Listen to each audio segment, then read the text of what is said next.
We're east of the riverbed. And we're taking fire from the west. Roger, stand by, we're popping smoke.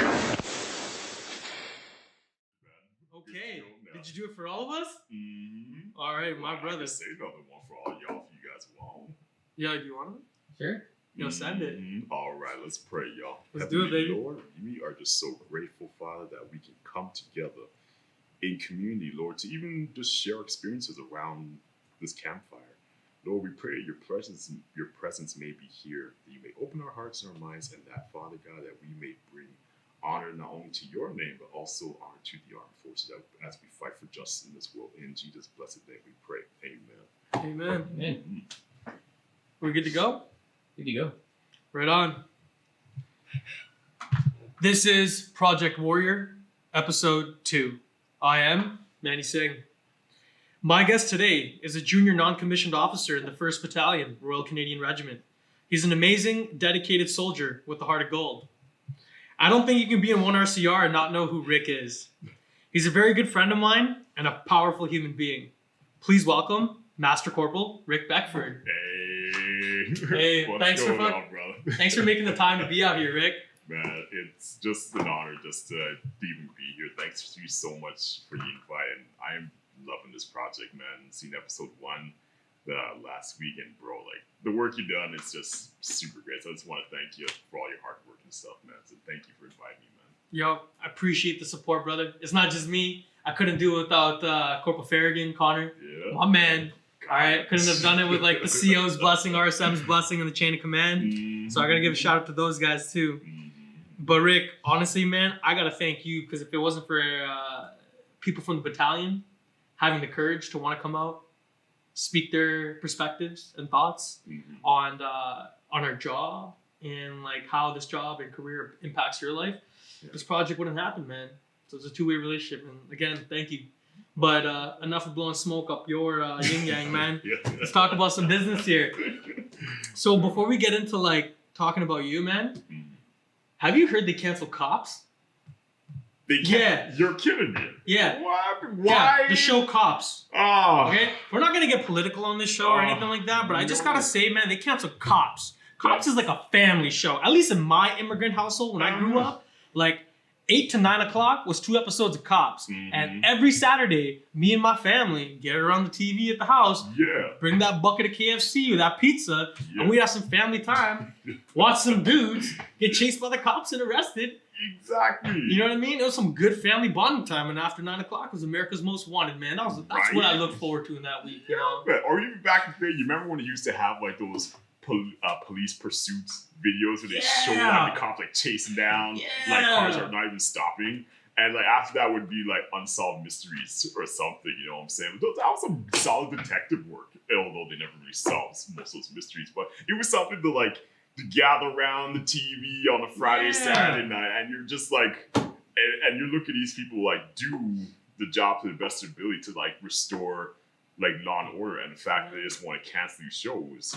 It's this cancel culture, you know? It's coming out of, it's an effect or it's a negative consequence, you know, of these movements that are happening. By all means, I don't want to get too deep into this. I believe in civil rights. I believe in human rights.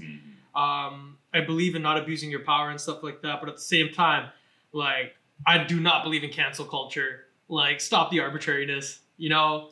Like, bring back Cops. That's all we want, man. Absolutely. Anyways, let's get into the program, okay? Why everybody's here to listen, not just me ranting. All right, my brother. Rick, please tell me about yourself. Well, I'm just a dude. You know me, I'm nothing really that special, but I was born here to Jamaican immigrant parents that came here from Jamaica in the 70s.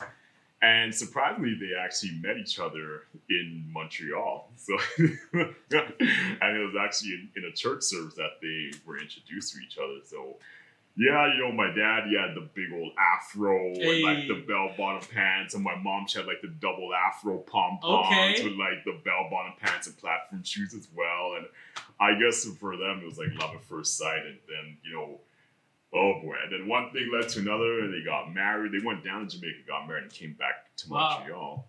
And then I was born in '86, so I'm an '80s baby. Hey, right on. So you were born in Montreal? Oh yeah. And grew up in Montreal your whole life? Oh, born and raised. Hey. The old Quebexico, you know what I'm saying? Awesome. So are you fluent in French? You grew up speaking French? I used to be, yeah. I like because Quebec they make it mandatory that you need to be bilingual to some degree in order to at least get like your high school diploma. So I used to be pretty bilingual or pretty fluent in French, but being here in Petawawa for like the last like 10 years, like, and nobody wants to ever speak French, you kind of like start to lose it after a while. So I can still understand it really good. I can still speak it to some degree, but my fluency has definitely gone a little bit there. So yeah, man, if you don't use it, you lose it. yeah, and that's just it. It's just like working out. You know, you don't like work those muscles; they just shrink. Yeah, brother. And the brain is just another one of those muscles, man. Mm-hmm. Right on. So growing up in Montreal, man, like, how did you get involved with the military? Well, I guess the military runs a little bit on my dad's side. My dad back in Jamaica, he was actually part of the Jamaican Defense Force for about like 3 to 5 years, I believe. And his dad, like my grandpa, was actually, I'm not sure if he was a Haltic. They didn't really talk much about what they did back in the day, but he was over in Guantanamo Bay, like, you know, helping to repair and weld like stuff on like U.S. naval ships and stuff like that. And then his father before that was actually a truck driver for the British in World War II. Oh, really? Yeah. So your grandfather was also a soldier? Yeah, I'm not sure if he was. So he was more maybe like a techie or something, just fixing ships as they come into port in Cuba there. But yeah, like my great grandfather, he was definitely a soldier as well. But although like colored soldiers back then didn't really have much of a combat role, but they were more in like that support position, which actually support is a huge part that helps that military juggernaut like achieve its means in whatever battle space. Because if you could have your fine troops, but if you don't have those supplies to supply your fine troops, then you can't really bring the fight to the enemy without, you know, bullets, beans, water, POL or diesel and stuff like that to power up the vehicles and whatnot and all those parts to fix them. 100%. What's that saying? Bullets don't fly without supply. Yeah. It's true though. It's true. Shout out to the supply techs there. Hey. Right on, man. So that's amazing. It sounds like you have a lot of military family background. Whether they were actually soldiers or they were just involved in the operations of the military in some sort of meaningful way. Yeah. That's amazing. And that also got me interested too, because I was like, if they could be soldiers, and you know, growing up and you watch the history television, you see like all the documentaries and then the war movies that follow that, like, you know, not only like Saving Private Ryan, but like the classic ones like A Bridge Too Far or Battle of the Bulge or Guns of Navarro, and you see those heroic stories of, you know, those guys like really taking it to like Nazi Germany and winning the war for freedom of the whole world. And as a kid, it gets you this like mesmerized, like, you know what, like these people are fighting for truth and justice. And then the whole Afghan thing happened too. So that's like, so that kind of sparked me. I'm like, you know what, I should do my bits. I should sign up as well and help to get on out there and fight for some kind of justice and freedom in the world. Because I'm like, we're here enjoying life as it is, but people, let's say across the pond, may not be having such a good time because they're beneath like an oppressive regime or having some of their human rights that we value that's getting stomped on over there. So I'm like, you know what, want to fight for Canada, and that's when I signed up, and yeah, and here I am today. Right on, brother. So how old were you when you made the decision to sign up? Oof. Thinking back now, I was probably, I'd say maybe 21 or 22. Originally, I more want to be like a pilot, whether it's for like jet aircraft or helicopters or something. Maybe I was watching too much Top Gun or whatnot, like the aviators. It's that Tom Cruise, man. That Tom Cruise gets everybody. The old greased up playing volleyball on the beach, like service. Yeah, you know? But it just, yeah, that's always what I wanted to do. But then it was, maybe I smoked too much weed back in the day or something. I just kind of dropped out of school and just decided to like, oh, what's the easy way? Just join infantry, just be a grunt, just be in the fight, be on the ground, and yeah. And talking to all the recruiters, just said like, the school would be taking like too long, and then like the Afghan campaigns going at the same time. So I'm like, I don't want to miss the war. Like, well, just sign me up as a rigging grunt. I'll rigging get over there and just do my bits. But yeah, didn't get a tour though. So by the time you signed up and you got in, what year was it? Do you remember? 2008. So the war was still going, and that's probably like one of the most intense times of the war. Is 2008. Yeah. Some heavy fighting going on during that time. Oh, absolutely. Like you see that even like you just turn on your TV, like CTV News or CNN or BBC, and you see like the combat footage of like it was probably like long after Fallujah or whatnot, or guys in like Kabul and Kandahar, and people still on patrol in like in Panjwai and stuff like that, and you see the casualties coming back every single day. Like one guy gets hit with an IED, or some guy gets killed, or some guy gets mangled, or something. And I'm just like, man, I gotta do something. Yeah. At least do my bits. Yeah. These guys are like over there bleeding and whatnot. So yeah, it was a gingery summer of 2008, where I signed a dotted line, but didn't go fully into like the regular force, but went like straight to like the reserve. Oh, you came from the reserves. Yeah, right? Yo, reservists, baby. Shout out. Yeah. Shout out. CTs. Okay. Right on, man. Part two, Well, you know where you went.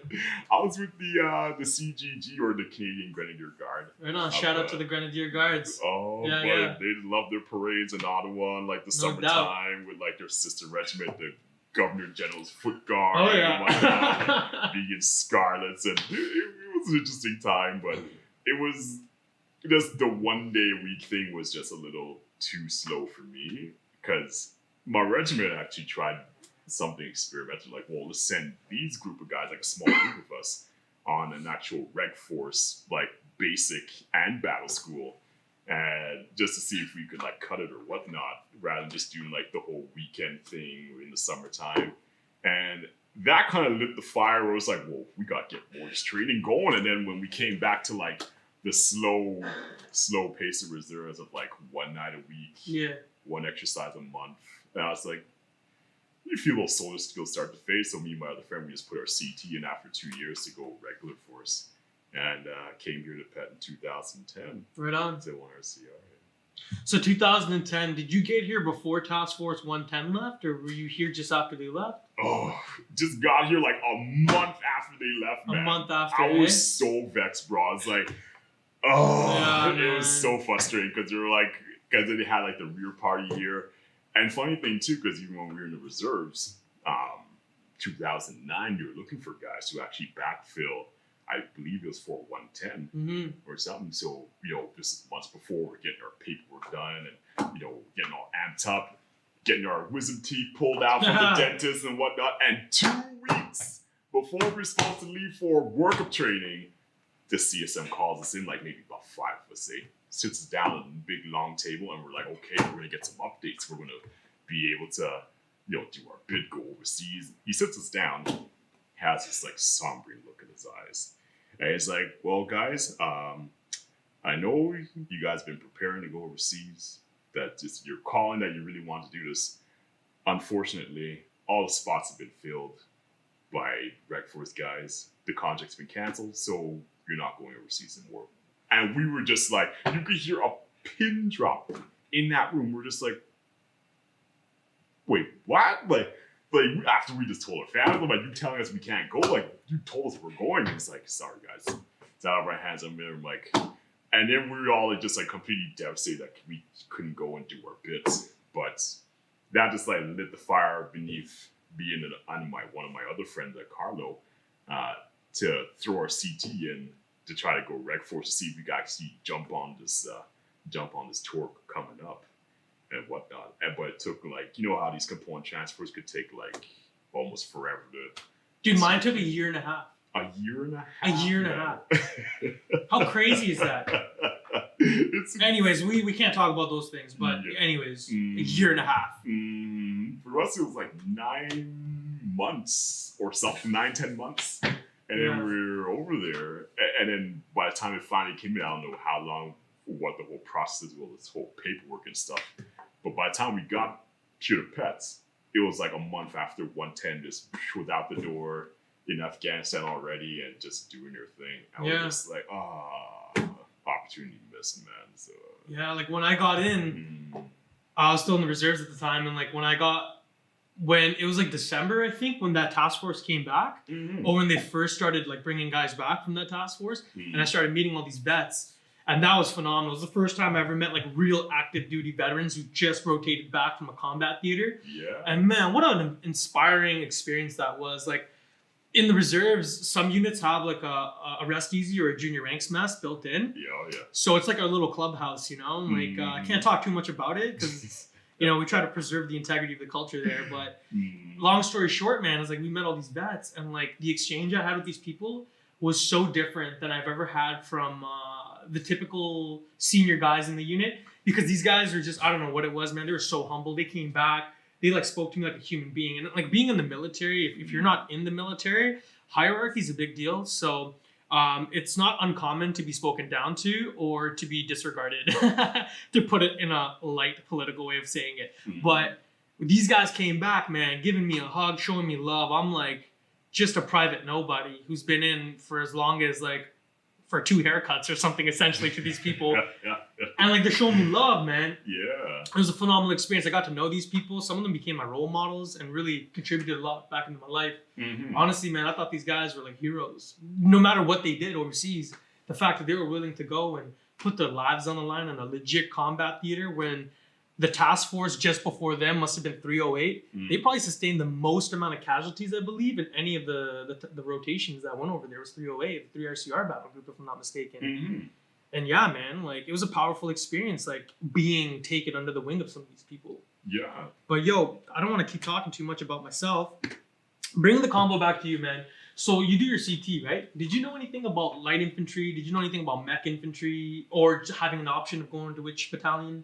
At the time, no. Okay. Not really. The only thing that I knew was pretty much like from the movies and whatnot. I kind of had an idea, like light infantry were the guys that, you know, jumping out the airplanes into like a combat situation like Normandy, you know what I mean?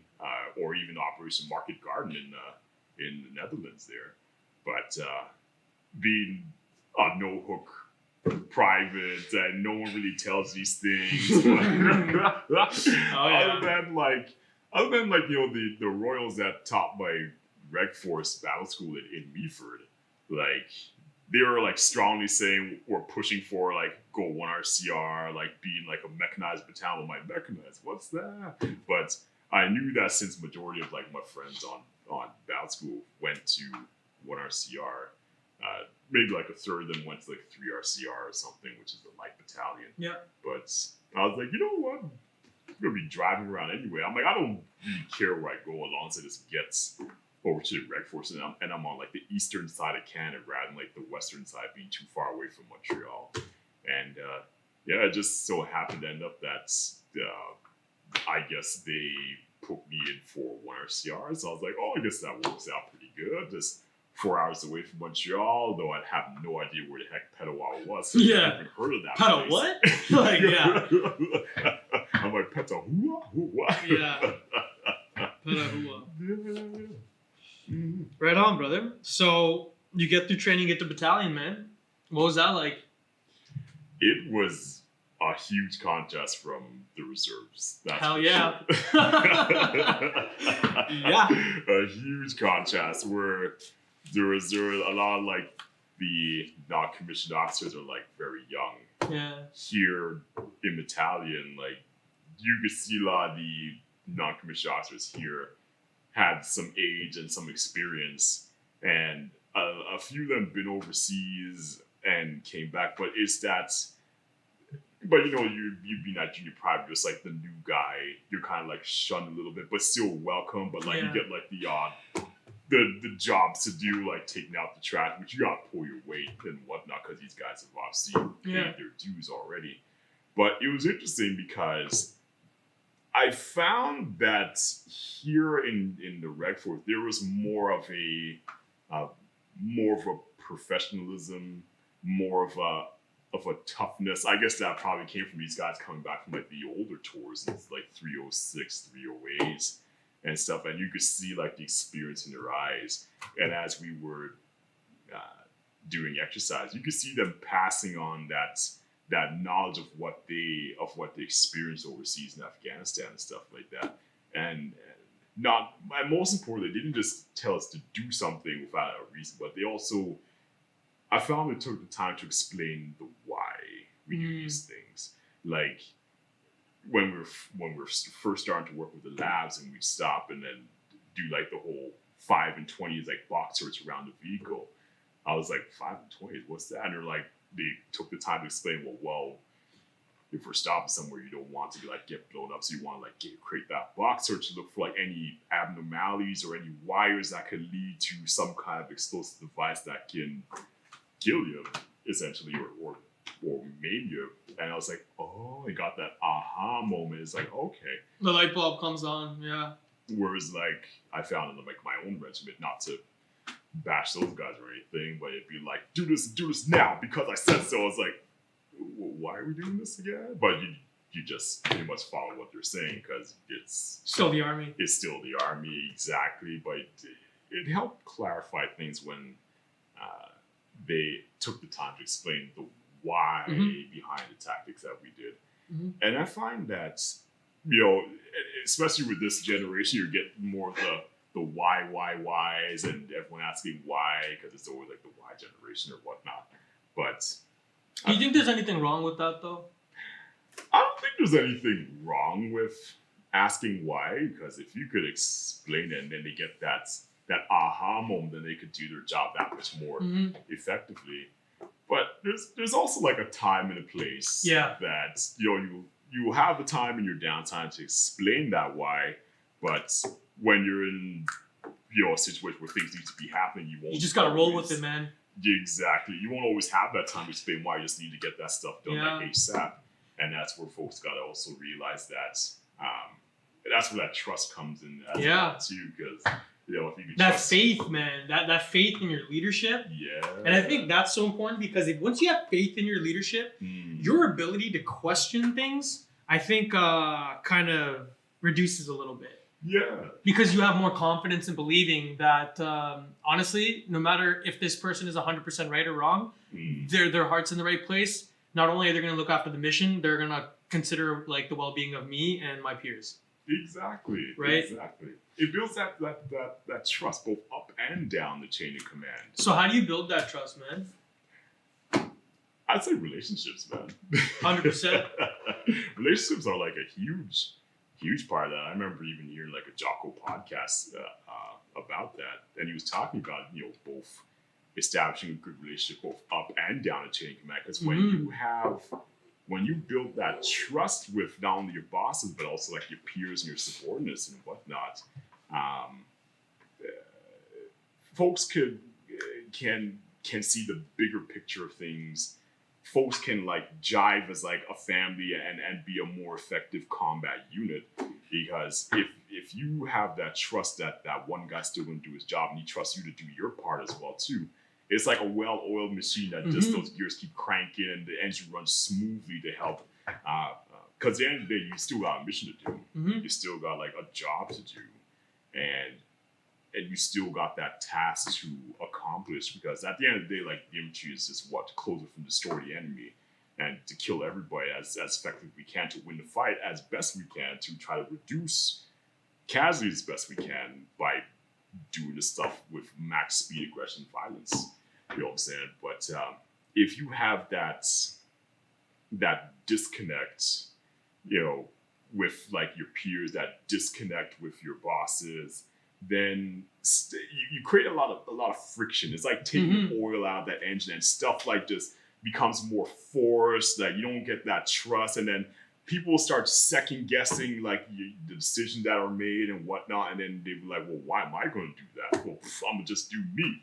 And then the mission ends up suffering because of that. And you can't really accomplish what you're set out to accomplish because there's so much friction, and and then people are yelling at each other and at each other's throats, and then you not only have the enemy to deal with, now you have like an enemy within your lines that you're, and it just ends up being chaos. But the more trust that you can build, the more faith you have in each other, that you can trust that guy to do his part, and he could trust you to do your part.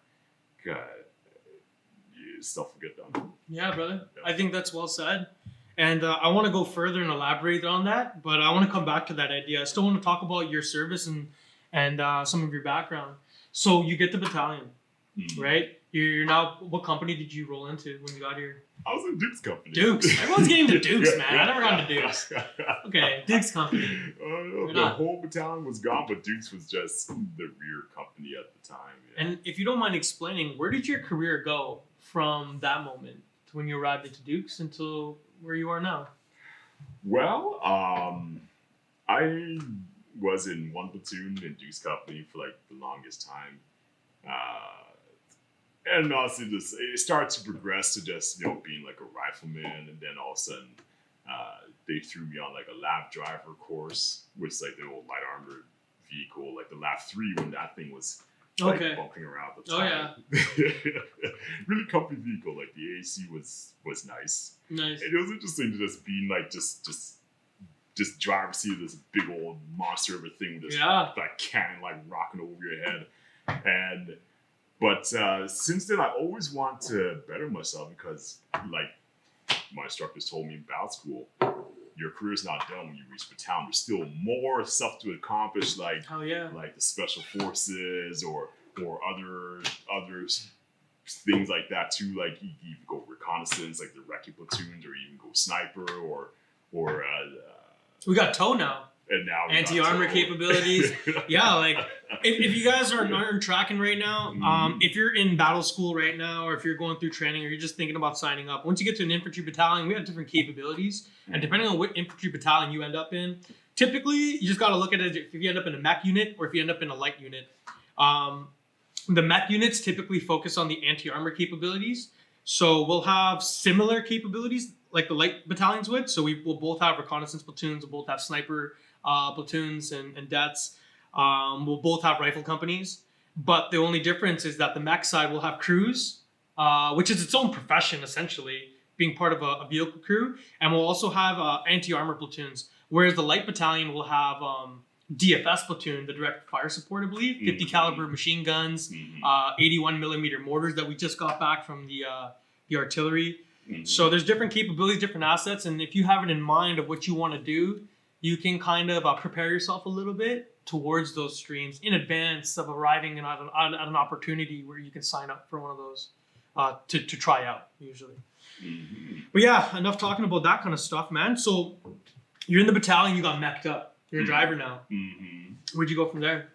From there, I can kind of see I try to do the job as best I could, because like they definitely emphasize like, if that vehicle breaks down, then you ain't going anywhere, and the fight gets stalled, and that's one vehicle out. So I was always trying to do my due diligence and like really trying to make that vehicle work as best I could, keep up on my maintenance and stuff like that.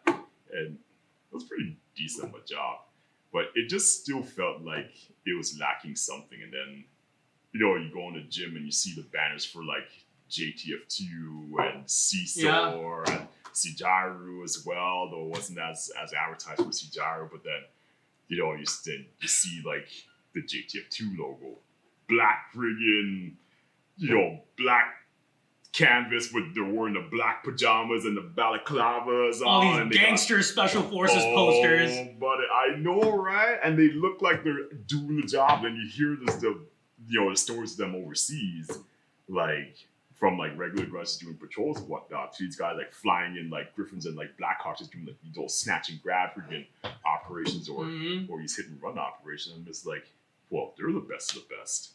And infantry is always striving to be the best of the best.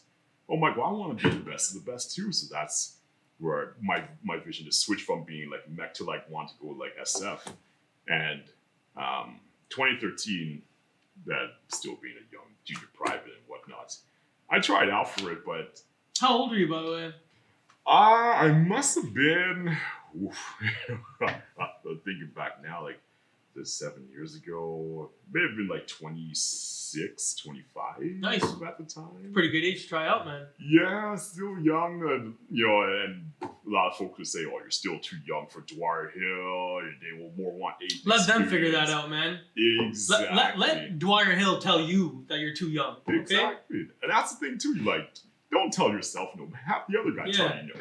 Like, because if you tell yourself no, you're going to live with that regret of like, what if I made it? What if I were tried or didn't make? At least I could have said I tried out. But 2013. But at that time, like, we had a CO at the time that wasn't all that supportive of guys going over to that stuff. But somehow we found a way to go, but didn't get the training as much as I should have. So I didn't really make it during the whole selection phase. Failed off because, my PT was not strong enough to compete with like all the other candidates. But, and it's even when I got back to Battalion, that's pretty much where I just stayed, is just being a driver. Yeah, fair enough.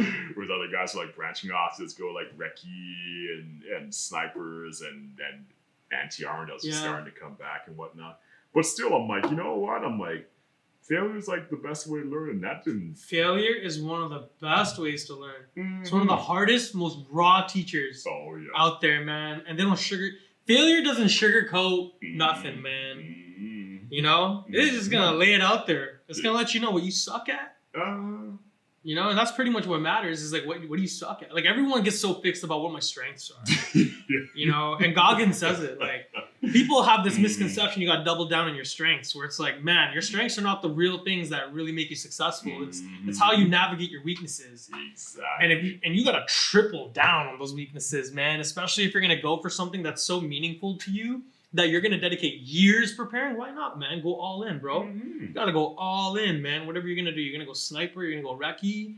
You want to go fight overseas, man. You want to lead soldiers into combat. You got to be all in, man. It's true. You know, it's true, and failure could be like the biggest teacher as well, to teach you so much about yourself. Yeah, and where you could have those points to improve.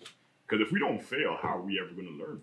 Yeah. You know what I mean? Keeps you honest, man. Yeah, it keeps you humble. Yeah. You know what I mean? Like, and it's all like what you do with that failure that either makes or breaks your character. Yeah. You know what I mean? Are you just going to stay down and defeated the whole time? Or are you going to keep that warrior spirit and just get back up and just keep going? You know what I mean? Like, with your experiences, so you tried out for the Special Forces, and without getting too detailed into it, I'm assuming it wasn't successful because I'm still talking to you right now. My man. So how did that feel, and how did you deal with it, man? Coming back from a failure like that. I was devastated because see, like, the standard that they set over at Dwyer Hill, and knowing I couldn't even achieve that standard at the time, and then getting pulled off the whole selection phase, I was actually really like devastated, man. Probably the most devastated I've been in my life. But, out of that devastation, I just, like, for some reason just made a vow. I'm like, I'll be back. One way or another, you have not seen the last of me. Like, when, like, that evil character gets defeated, he's like, I will be back. My man.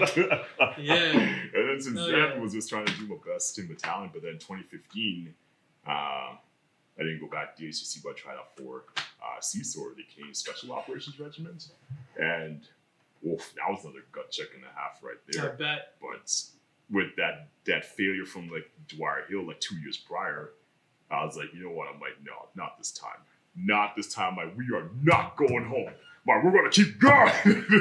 Sorry, I get fired up sometimes. No, for sure, man. But So you doubled down on your commitment, essentially. You're like, I ain't going. I don't want to experience that feeling of regret and whatever else that was coming through your head and body. Yeah. So you doubled down on this new endeavor. Exactly, and sometimes you see, like, not to get too political, but you see some of the political stuff happening in the army and stuff. I just wanted to, like, get away from that and just more be with those elite guys that are out front, being that tip of the spear, doing the job.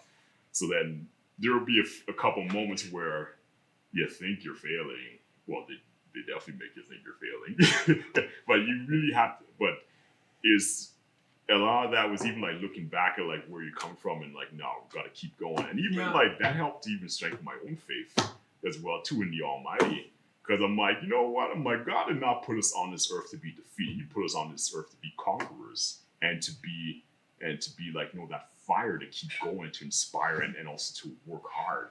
And you know, the whole time I was praying as well too. Somehow, I don't know how well I did or whatnot, but I guess maybe they liked what they saw, so I got picked up for the operator course a year later. But I will say, like, you know, I wasn't the best gunslinger on that course, and you're not an operator until like you finish the course, you get badged as an official operator. So I can't say I was an operator, but I had the pleasure of, you know, or the honor of being put on that course, which was a huge learning experience as well. Not only being on the course, but for that period of time, you were living by these set of values that really meant something to you. I guess a different set of ethos that really meant something so meaningful to you. Mm-hmm. And it must have been a powerful experience. Oh, for sure. For me, that driving force was just even my own worldview, like the whole Judeo-Christian worldview of just, you know, freedom and justice for all, everyone being equal, and helping being your brother's keeper. You know, even like how Jesus Christ even preached, just saying, you know, love your brothers, like love your neighbor as yourself, and love the Lord your God with all your heart, mind, soul, and strength. And that helped to be my fire to even get me through some of the hardest times. It wasn't easy, but like there's something about when you have that purpose, that those set of like core values that you hold true to yourself. Yeah. It helps give you that purpose to fight for something. Yeah. You know what I mean? Like maybe people's worldviews might be different and whatnot, but it's always interesting how us in the Western world, when we may see like some weird oppression or something happening somewhere else in the world, it's interesting how we get stirred about it. We're like, no, that's wrong. That should not be a thing. And you know, it should always be like the last thing on the table. But you know, folks are just like want to go over there to help make a difference that it could bring freedom and justice for these folks' lives that are probably getting stomped down. And yeah, that's for me. That's holding like the value of Christ that has like, you know, that value for human life, that value for even all life on this planet. That life should be preserved by any means necessary. Do you find a lot like religion keeps you grounded? Your faith in your religion keeps you grounded? For me, I'd say so. Not so much the religion aspect, but you know, faith in Jesus Christ Himself. Can you tell me a little bit about your commitment to faith and religion? Can you tell me about that? Yeah, absolutely. I know growing up, I was born and raised in the church, but you know, like during your teen years, the hormones get all raging and stuff like that, and you want to go out and experience your own thing. So basically, Rick was a freak, is what he's saying. Oh man, just slaying all of them. Oh. My bad. And, you know me, man. Like, I always had like love for the nightlife and love for the ladies, man. That chocolate thunder, baby. Watch out. I'm just singing that Barry White. I'll tell you one thing: slow dance is definitely still a thing. You know what I'm saying? People gotta take. I take a moment, man. People gotta learn the art of slow dancing again. Preach, man. There is something about when you bring that woman up into your space and you cup that shoulder blade and you take her hand in your hand, just like I just swaying to the music. Oh my Lord, that brings some romance, man. How you still single, bro? How you still single? I don't know why. Oh, maybe people are afraid of it nowadays. You're just too into like the wham bam and thank you, man. Nobody wants to take the time and slow things down and enjoy the moments. Yo, you gotta take this battalion to church, man. Because you gotta show us what's up with this, man. There's a lot of guys out here who do some of that education. Treating a woman right. Sometimes that's what the Lord wants. Just wants to just like slow down. Yeah. Take a breath and look up. There you That's go. why even the good word is just like, in I think the book of Psalms says, be still and know that I am God. And sometimes we're always in such a rush all the time that we always forget, like, where we're coming from, where we're going. And we just miss those cues, those little things that just make life what it is. You know what I'm saying? And here, God's always trying to get our attention, saying, hey, like, I'm here, I want a relationship with you. But for me, like, going from in the church, then pretty much being like an atheist to like almost like dying one time from like a huge drug overdose. Holy shit. And that was another story, right? Are you okay with do you want to talk about that? Oh, I don't mind, man. I can share that if you want. Yo, buckle up, everybody. We're about to get real right now. Yo, Rick, only if you're comfortable, bro. Oh man, like these are like the stories that need to be told. Like this is like, campfires were a thing back then where people used to gather around a campfire and just tell stories, and and that's where that you build that community. And this is our little campfire right here, I'd say. Oh yeah. And yeah, it was when in my day, like I had a falling out with church because that old age-long question always, comes up all the time. No matter where in the world you go, that question comes up, like, why, if there was a good God, why is there suffering? And for me, that was a huge one too. And my questions were getting asked. So I'm just like, I'm just do the thing myself. And I just dropped out of the church and just went on a whole bunch of wild living. And for a lot of like alcohol abuse and drug abuse and going to the parties and the raves, just like before I joined the military as well too.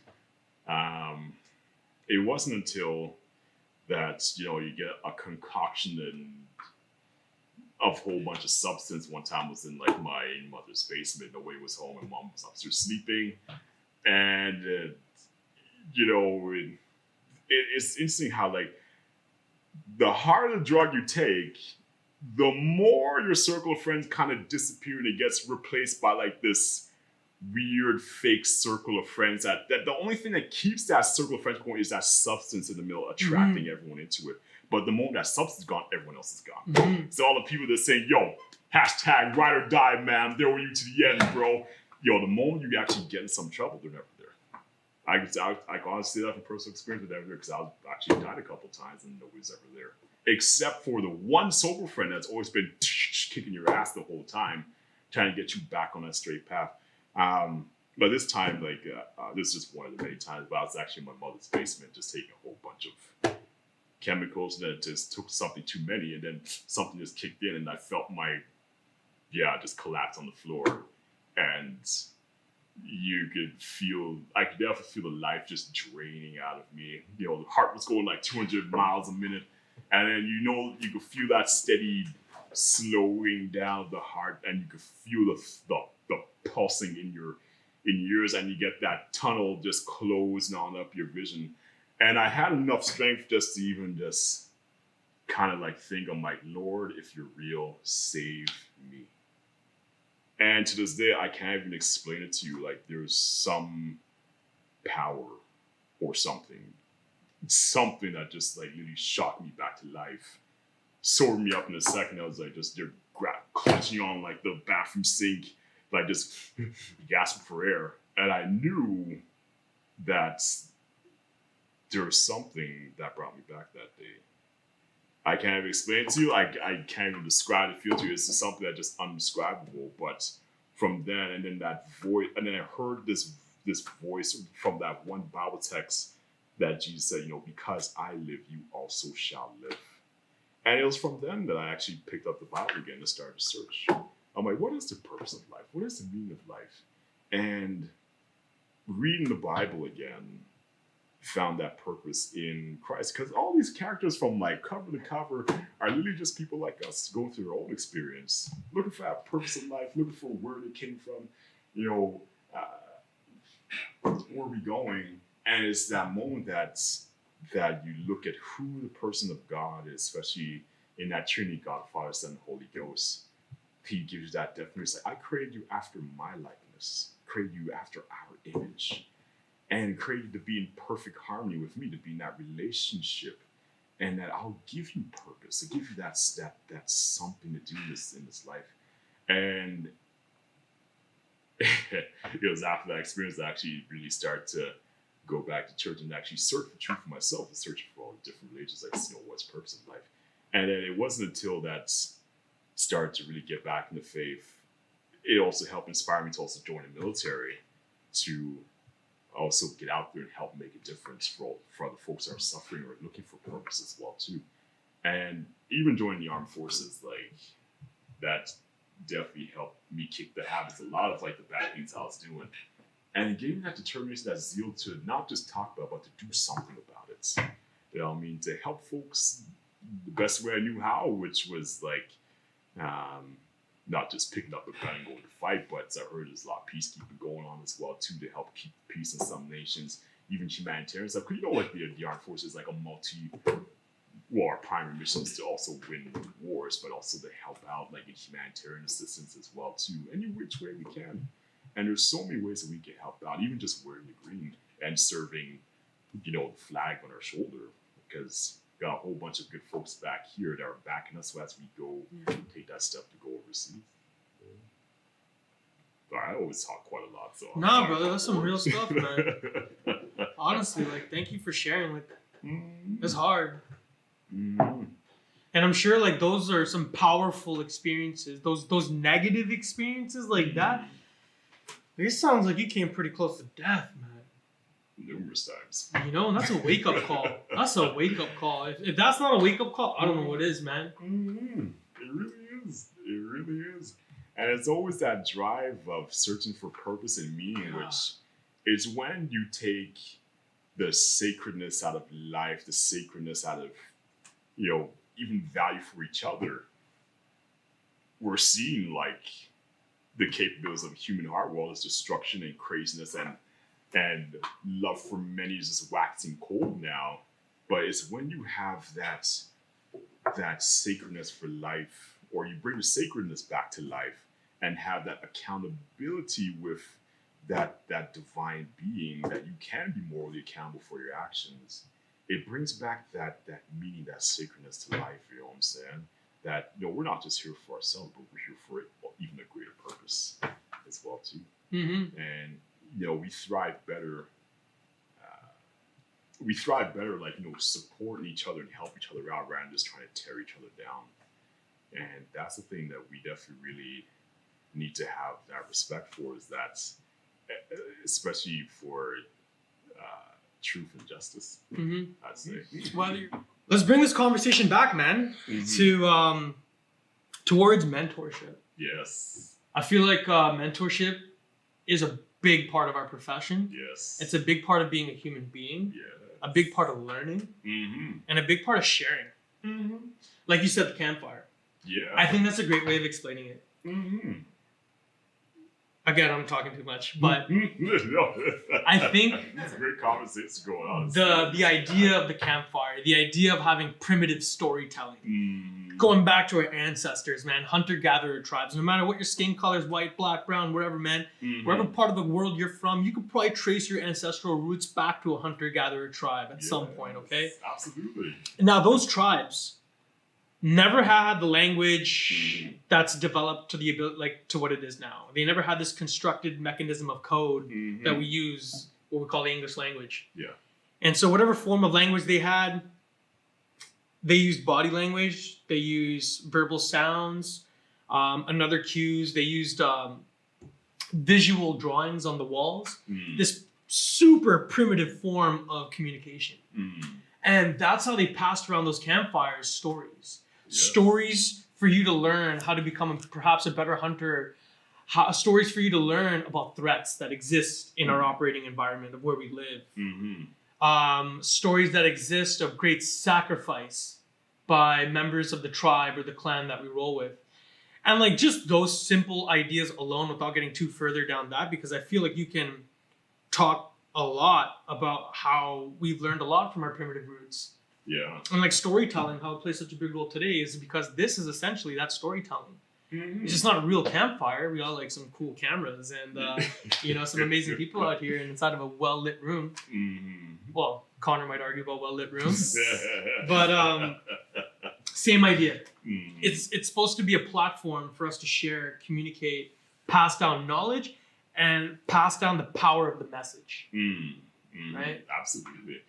And we both know, like, I'm sure you had some great mentors You growing up, 100%. you see some good leaders, and you see some bad leaders. Yeah. And it's off those. Everyone has like their own leadership style and the way they treat folks. And you see like the difference between like the good and the bad. You see like the mistakes that the bad make. You're like, okay, I'm not going to do those same mistakes and to be that guy. But you see like those good habits that those good leaders are passed on. You're like, okay, those are some points I can help put those tools in my toolbox to help me teach my guys as I'm coming up through the chain and whatnot. Yeah. And you notice how like when you have like a good mentor on the team that takes the time to explain things and to teach and coach guys, you get like the better output because not only do dudes have to do the job, but they want to do the job.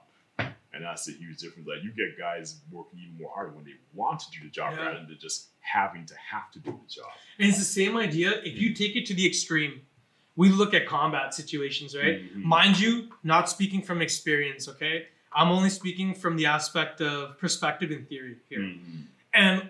And from being a person who's taught leadership courses. Mm-hmm. I believe that if you're gonna, in our context of infantry soldiers, right? We're gonna be put in situations where you could die. You might have to sacrifice a fire team. If you're in a section, you might have to sacrifice a fire team to basically provide some sort of security on a withdrawal, for example, right? You could be withdrawn under fire. And now that fire team could essentially be a sacrificial element in order to enable the escape and survival of the remainder of the force or the body, right? If you're in a position where you're going to go and be that fire team, ideally, I believe that fire team, even though I'm ordering you to go there, or I'm being ordered to be the element to stay behind and provide cover fire for the remainder, and there's a really, really good chance that I'm going to die, I want that person, and I want myself to do it because I want to, right? Like, as much as I volunteered to join the army, I think every day you put on the uniform, you're a volunteer. Okay? Every day, man. And like, we have to kind of look at ourselves in the mirror and remind ourselves that, because one day we might get put into a position where you could very well die and legit live up to the full expectation of being an infantry soldier. Right? And even like just fighting for the guy beside you. Yeah. If you don't get that motivation, at least look down to your doggone left shoulder where you have that flag that's right there and do it for the country or something. Have that purpose of why you're going to do it, because or else you end up like another, God bless our Americans friends down south, but you end up with another Vietnam or something where they're fighting communists, but the Vietnamese have that vision to unite all of Vietnam underneath, obviously, the red banner, but they want one country versus like the States going there, not really much of a purpose or an objective to go other than just be there. There's no end states, there's no solid policy, and it ends up being like a quagmire, and you pretty much, no matter, even if they have the better tech and the better weaponry, still end up losing the war to someone that's not as technologically advanced because they had a vision of what they want to accomplish, a vision, a purpose of what they want to fight for, versus like the Americans that are just using the policy of just body counts. Stack as many bodies you can, but there's no end state, no direction of what they want to actually do there. But that is totally improved now as policymakers make policies of what they want to accomplish when we go somewhere. But it just goes to show, like, if you don't have a direction you're going and you don't effectively communicate that down the chain, so everyone from like the top commander down to like the lowest squad understands what the end state is supposed to be, then you don't want to end up with another quagmire. But I think we've done a pretty decent job, like the Canadian Armed Forces, where like we have that solid communication up there. Sure, we may have our quirks here and there. We're not perfect, man. But we do a pretty good job. Like, again, only speaking to what we can really speak to. Like at our battalion, I think the leadership of the battalion is really good. I mean, mind you, hey, I ain't saying I'm a rock star or anything like that. No, kidding. Whoa, you are the MC, bro. I'll get out of here. But I want to give a shout out to, like, for real though, like the CO and RSM. Both of them. The one that just left, RSM, like Chief Warrant Officer Copeland, Yeah, amazing leader. Old Big Daddy Cole. And we got RSM Crawford now, who Yeah. I've only had a few interactions, but again, like, Mhm. you don't need to spend a year knowing somebody. You can get a good vibe off these people, you know? And you can Yeah. tell who really cares, really gung-ho. Yeah. I feel like we're in good hands right now. We're going to be going Absolutely. through a change of command, though, so we'll be getting a new commanding officer, but Mm. shout outs to Colonel Williams, man. Like, yeah, man. he's been holding down the That fort. boy is a G. He's a holding it G, down for man. Sure. Yo, how hard is it to deal with all the things that you're dealing with already as a CO? Not to include a pandemic on your hands. You have floods your unit's deploying to. Right. You got like all sorts of things happening, man, during this time. Mhm. And not including like your battalion is gearing up to deploy to Mhm. multiple theaters, man. Yeah. There's guys deploying all over the place in the Mhm. Middle East, Europe, just to name the two big theaters, right? Yeah. Yeah, like, wow. But you know what, man? Mhm. Like, we're talking about principal ideas here. Mhm. So to bring it all back to mentor, like we're on the topic of mentorship still here. Yeah. So to bring the conversation back a little bit, so who's your role model, man? Like, do you have somebody notable? Do you have multiple? And can you talk about one of them, maybe? Well, oh boy, I had like quite a few. Anybody here? Oh yeah, I'd have to say even Warrant Officer Jeremy LeBlanc. Warrant Officer Jeremy LeBlanc. Shout out to LBZ. Shout out. Who's in Bravo Company now? So is Rick. Bravo Company all day. That man is one of the most solid cats. Yeah. Most solid bosses I ever worked for, like, in a very long time. You know what I'm saying? Very knowledgeable. Like, he's like the subject matter expert on like the light armored vehicle. Yeah. And even just his thought process is just like mind blowing at times when he just takes the time to explain things. And the best thing too is like he's always that listening ear whenever you have a problem or something to bring up. He's like, yeah, come on in, talk to me about it. I love that man. Like even oh my gosh, like and he just makes like complicated arm stuff that seems so simple. But that's like and when he trusts us to get the job done. So when he just gives us something to do, like we know right away we got his back, man. Like we just yep, no problem. We're gonna get this stuff done because we know that there's a bigger picture to things. Yeah. So we want to make his job easier because he also has a boss that he has to answer to and stuff. But honestly, like I really admire him because he's a very knowledgeable guy. Super. Yo, no one's perfect at the end of the day, but I feel like the attributes matter. You know? Yeah. And like a guy like him, for example, like maybe you'll agree, but I think he's a very dedicated individual. Yes. Some of that comes from a lot of the experiences that he probably volunteered to go through. From my understanding, Warrant Officer Jeremy LeBlanc served in 306 on Operation Medusa with Charles Company. Yeah. You know, like he was in the battle. Mm-hmm. You know, he saw firsthand the good and the bad. Absolutely. And from those experiences, you see all the dedication and interest from all the knowledge and wisdom that he's gained, and how he communicates that, man. And yo, a big part of being a good leader is being a good communicator. Absolutely. If you could communicate something effectively, not only just verbally but written and even like reading as well, like you can master. Like you can get your point across so much more better that folks can understand it quite a lot. You know what I'm saying? And very effective communicator, where you could take complex ideas and just simplify down to even like the lowest grunt because you can understand it. Whereas you could take that and communicate back to like the higher ups in the way that they can understand in their bigger scheme maneuver things and whatnot. But yeah, communication is key. That's what makes the Army run smoothly. Yeah. When you have that communication going, and it's just like the first thing when we get deployed and we're smashing something, the first thing we smash is the enemy's communication network. Because if you can't talk to each other, then you can't get what you want done at that point across or whatnot. But if you got that effective communication going on, there's nothing you can't accomplish, man. Nothing at all. Yeah. It's like a fundamental aspect of making things work. As simple as that. Communication is a great way of making things work. Yeah. But yo, carrying on here. So we talked about that mentor. Do you have people that you look up to before you joined the military, and like did that change once after you got into the military? Did you have a different expectation of mentorship after you got into like the infantry? Well, oh boy, coming from Montreal, like came up from like not like the most we came up like growing up poor and stuff like that because my parents, they worked very hard. I always admired like my dad.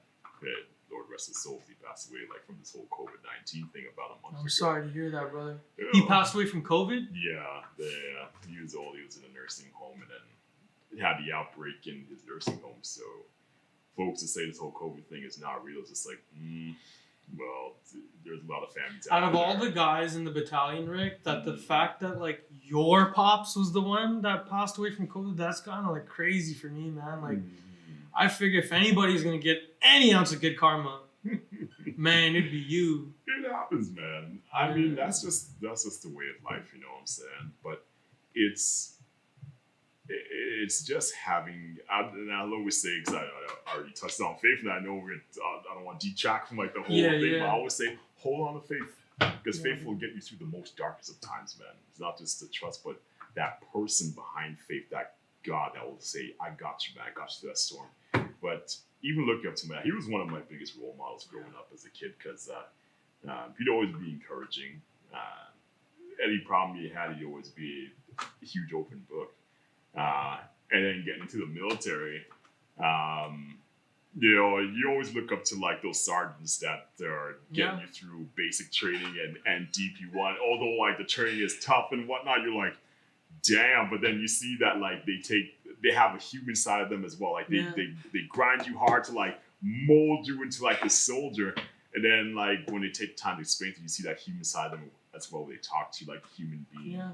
Explain things, and they give you a goal to accomplish. They give you a vision to be directed to, and lots of folks that looked up to, like Sergeant Dickey. He was like a pickle back in 2008 on my basic.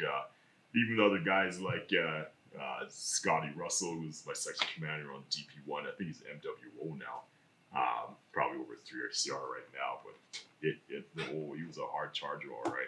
Even though Bill Malloy has, I think he's born now, but he's gone to Newfoundland now. But those guys, man, being a pair as your section commander in 2IC, like, they weren't easy on us by any means. But, they toughened us up. They help you become the guy you are today, right? Yeah, and that's where that whole experience overseas is. Because, like, they said, like, if you can't cut it here, why am I going to send you to my tribe to cover my brothers and ours are fighting Timmy Taliban over there? I'm going, damn, like we got something to really, really aspire to.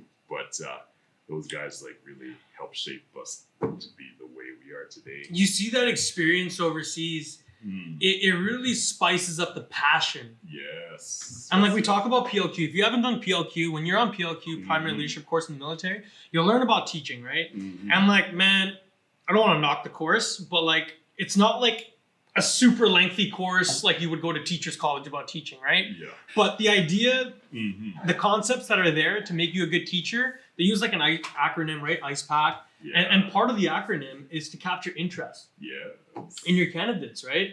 And one of the ways you can capture interest is actually speaking to them through a passionate perspective or a passionate attitude. Yeah. And I found that you can see it in their eyes, man, when someone's buying into what you're saying. And like, going back to mentorship, what I found, teaching, again, coming back from my experiences in the military, when you find yourself in a teaching role, especially a DP1 infantry, where these candidates are essentially isolated and you are the primary leadership guardian figure in their life. Yeah. Right? You're filling a lot of hats there, man. You're filling the role of, you're the instructor, you're the teacher, but you're also like a guidance counselor. You're also like a life coach, man. Any problems that my candidates are going through, it's going through me first, and then I'm gonna get them the resources that they need to enable them to be successful, enable them to be looked after and taken care of. Because you're on infantry course, and you're getting beasted, and I'm gonna let you know that you're not carrying your weight or whatever the reality is, but at the same time, I still care for your needs. Yeah. And as a leader in those roles, like you're filling the role of a mentor, coach, life coach, like I'm saying, an instructor, leader. You're filling the role of a parent sometimes, man. Yeah. Like you don't know who you're gonna get. Yes. You don't know who you're gonna get. You're gonna get guys who join the military who come from backgrounds where they're either coming from great family backgrounds or not great family backgrounds. They either came poor or they came rich. They either came from a well-educated background or not a very well-educated background, from a single-parent home or a no-parent home in a foster system, man. Yeah. Yo, people have come from some hard backgrounds, man. Yeah. And shout out to all these guys who are still who have learned so much from these hard backgrounds about mentoring and teaching their subordinates, because it keeps you humble, man. It really does. It really does. And you got from all walks of life. Poor, rich, city slicker to farm boy, like immigrants, not an immigrant, immigrants, you know, natives, like man. But everyone always has some unique experience to bring to that round table. Yeah, you know what I'm saying? And we, one person's strength might be the other person's weakness, and one person's weakness might be the other person's strength. And it's that we help to balance out each other when we know that we're not higher or lower than each other, but that we stand on the same line, like together, shoulder to shoulder, side by side. Teamwork brings us together. Yes. But camaraderie, but I feel like camaraderie allows us to value people's skills over other people's skills and not like belittle them. Yeah. And I think that's where camaraderie plays its own role in teamwork, where we can value people, and it's like, yeah, you might suck at that, but you're really good at this. And as long as these guys are able to cover off on that weakness, then we're good to go. We don't have any flaws, or we don't have any cracks in the overall defense of the team. Yeah, man. And even building that camaraderie, nothing builds camaraderie better than like going through hardships together. Hardship, baby. Nothing like being in the suck, man. Wherever that is, baby. You see from professional sports teams, even here in the infantry, or other branches of the armed forces as well too. But when you're going through the suck, you're not only worried about your own experience, but you see the guy next to you like suffering the same thing. Like, man, and you don't have to say a word. You just got to give that. Baby. And you just know automatically, man. You know, baby. Oh my gosh. I remember one time we were going through CSOR selection with like... Wait, are you allowed to talk about this? Because if you're not, let's not talk about this. Oh, I'm not going to mention, obviously, like... Don't be any specifics, don't drop any names. No, I'm not going to drop any names or anything, but like 2 other individuals from this battalion, we went on the same serial together. And there was just one attribute that we had to go through where it's like a forced march of, I can't say what distance and whatnot, but it sucked a lot.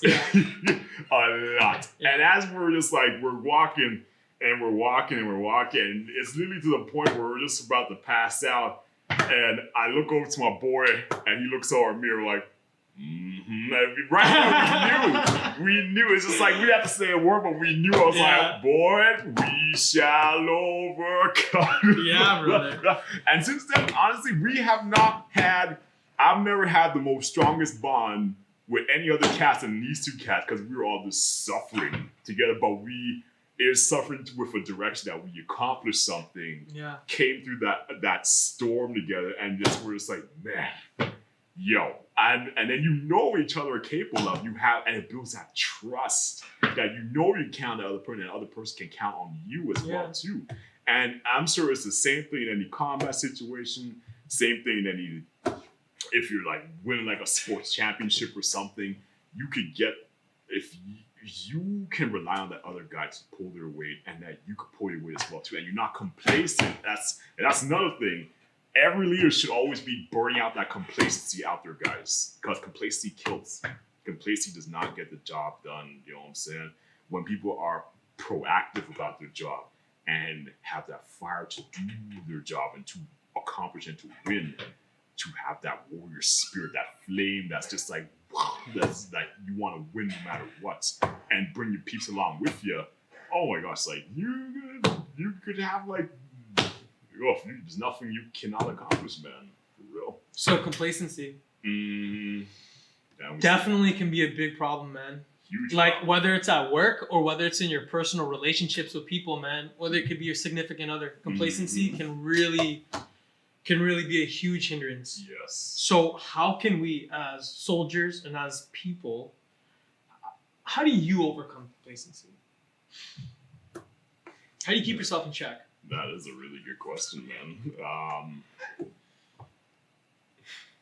That is a very good question. That is the question. We can come back to that, man. You know? And it's one where people need to have not only a vision and direction, but make a, like, even like Jordan Peterson says, make a damn schedule, for crying out loud. Have something that's scheduled out, and you have small goals along the way that you want to accomplish, and those small goals lead into bigger goals, and having that schedule keeps you consistent. And because especially when you're doing it as a team, you keep each other accountable, and that burns out that complacency pretty good. And if you got to be on your guys, give them something better to aspire to, then folks will want to buy into that. You know what I mean? It's only when like people don't know what's going on, there's no schedule, there's no higher standard team other than just the baseline, just barely make it over and just pass it just to say you did it, but nothing to really aspire to a better standard. Like folks just like they just stop caring about their job. You know what I'm saying? It's sad to see that in the world. There's a lot of complacency going on, but it's never the end. There's always a way to fix it. There's always a way to fix it. Just people need to have a damn vision and a freaking schedule, rather than just like randomness happening. You know what I'm saying? And we don't want to see that stuff creeping into like the armed forces, because this is definitely not the place to be complacent. This is not the place to be complacent. Because we see it overseas, when people are complaining, people die. And you hear the story from like the vets as well too, as they're going out on patrol. I've never been overseas. I won't front like I've been overseas. The farthest place I've been east was like Norway. The farthest place I've been west was like maybe Wainwright in Alberta. So. Hey, shout out to Wainwright. Wainwright. Hold up, Wainwright. Wayne wrong. Yeah. Oh, but if Corona and Wainwright were having to fight in Octagon, it'd be like, Wainwright's down. You got the win, take a jump. I don't even know who'd win. Oh, no. Who am I going to cheer for? Wainwright or COVID? I don't know. No, Rona versus Wainwright. Yeah. But yeah, guys were saying that you would be leaving the fob. That's why I love talking to vets, man, because vets always have a good story, always have something to share with their experience. People would be leaving on patrol, but as they would be coming back, and you know that you're getting close to home, that's when not everybody, but they would always say, maybe certain individuals will start to get complacent, will start to let their guard down, will start to get their focus down. But that's when the enemy would hit. Right when you're about to reach home, an idea would go off. And then because that lack of situation, where that lack of attention, maybe you could have picked up that one item that could have saved you, a casualty or something. But complacency kills. It really does. It's why it's always the latest thing, just to try to get that complacency out of the troops. And we definitely have to do more on that. I know I have to do more on that, because no one's ever perfect, but it's something that we definitely need to really focus on. 100%. Mind you, as much as we say complacency is an issue, we do I think a good job at enforcing a lot of these other things, like situational awareness. And situational awareness is probably the other end of complacency. Mm-hmm. And it comes down to, again, leadership. Yes. Right? If you're in a leadership position, doesn't matter, low level, medium level, high level, we have to identify that the men have to believe in the training. Mm-hmm. They have to believe in the mission. Yeah. And then your NCOs will enforce all these expectations that go along with it, man, to be honest. Yeah. You just gotta let them do what they do. Mm-hmm. And the beauty of the NCOs that we have right now, at least in the 1st Battalion, I'm sure all the other battalions are the same in that sense, that we have vets. We have active duty combat veterans. Yeah, and that's rare, man. And we have to value and maximize that resource. It's a resource. People are resources. As much as bullets and money's a resource, people, knowledge, wisdom. Yes. Let's talk about wisdom for a sec, man. All right? Because I'm gonna drop some right now. Preach it, man. Come on. Yo, check this out. My take on wisdom. Yes. So you have knowledge, you have experiences, right? But through the knowledge, you can gain those experiences and do things, right? You need time to reflect. Once you have the time to reflect on those experiences of that knowledge, I think that's when you truly develop wisdom. In hindsight, right? Arguably, I'm not an expert, man. I'm just a knuckle dragger. We should probably put a disclaimer on this podcast saying that like we're all like we all eat crayons or something, man. Like we gotta let people know this stuff. So before they're like, yo, who's this guy? What's he talking about? What's his academic? What RCR's hiring dudes with PhDs talking about psychology? No, man. Like this is our take, our perspective. And you do have a lot of experience as well too. You know, so you come a long way too, Manny. So like everyone's always got a story to tell, but you can always learn something off the guys that's been around the block because they were young just like we were, and they've seen it all, they've done it, they have that knowledge they could pass on, and we could have a learning lesson from that and also apply it to today. Because culture and clothes and technology may change, but people are still the same. Yeah. And it's not the technology that wins wars. Yeah. It's not the firepower that wins wars. It's the people. Exactly. It's the people. Exactly. And yeah, you know what? Let's take a break, and we'll come back in like 5 minutes. All right. Shake it off a little bit. Hey. All right, thank you, everybody. Just bear with us. Right on. Man.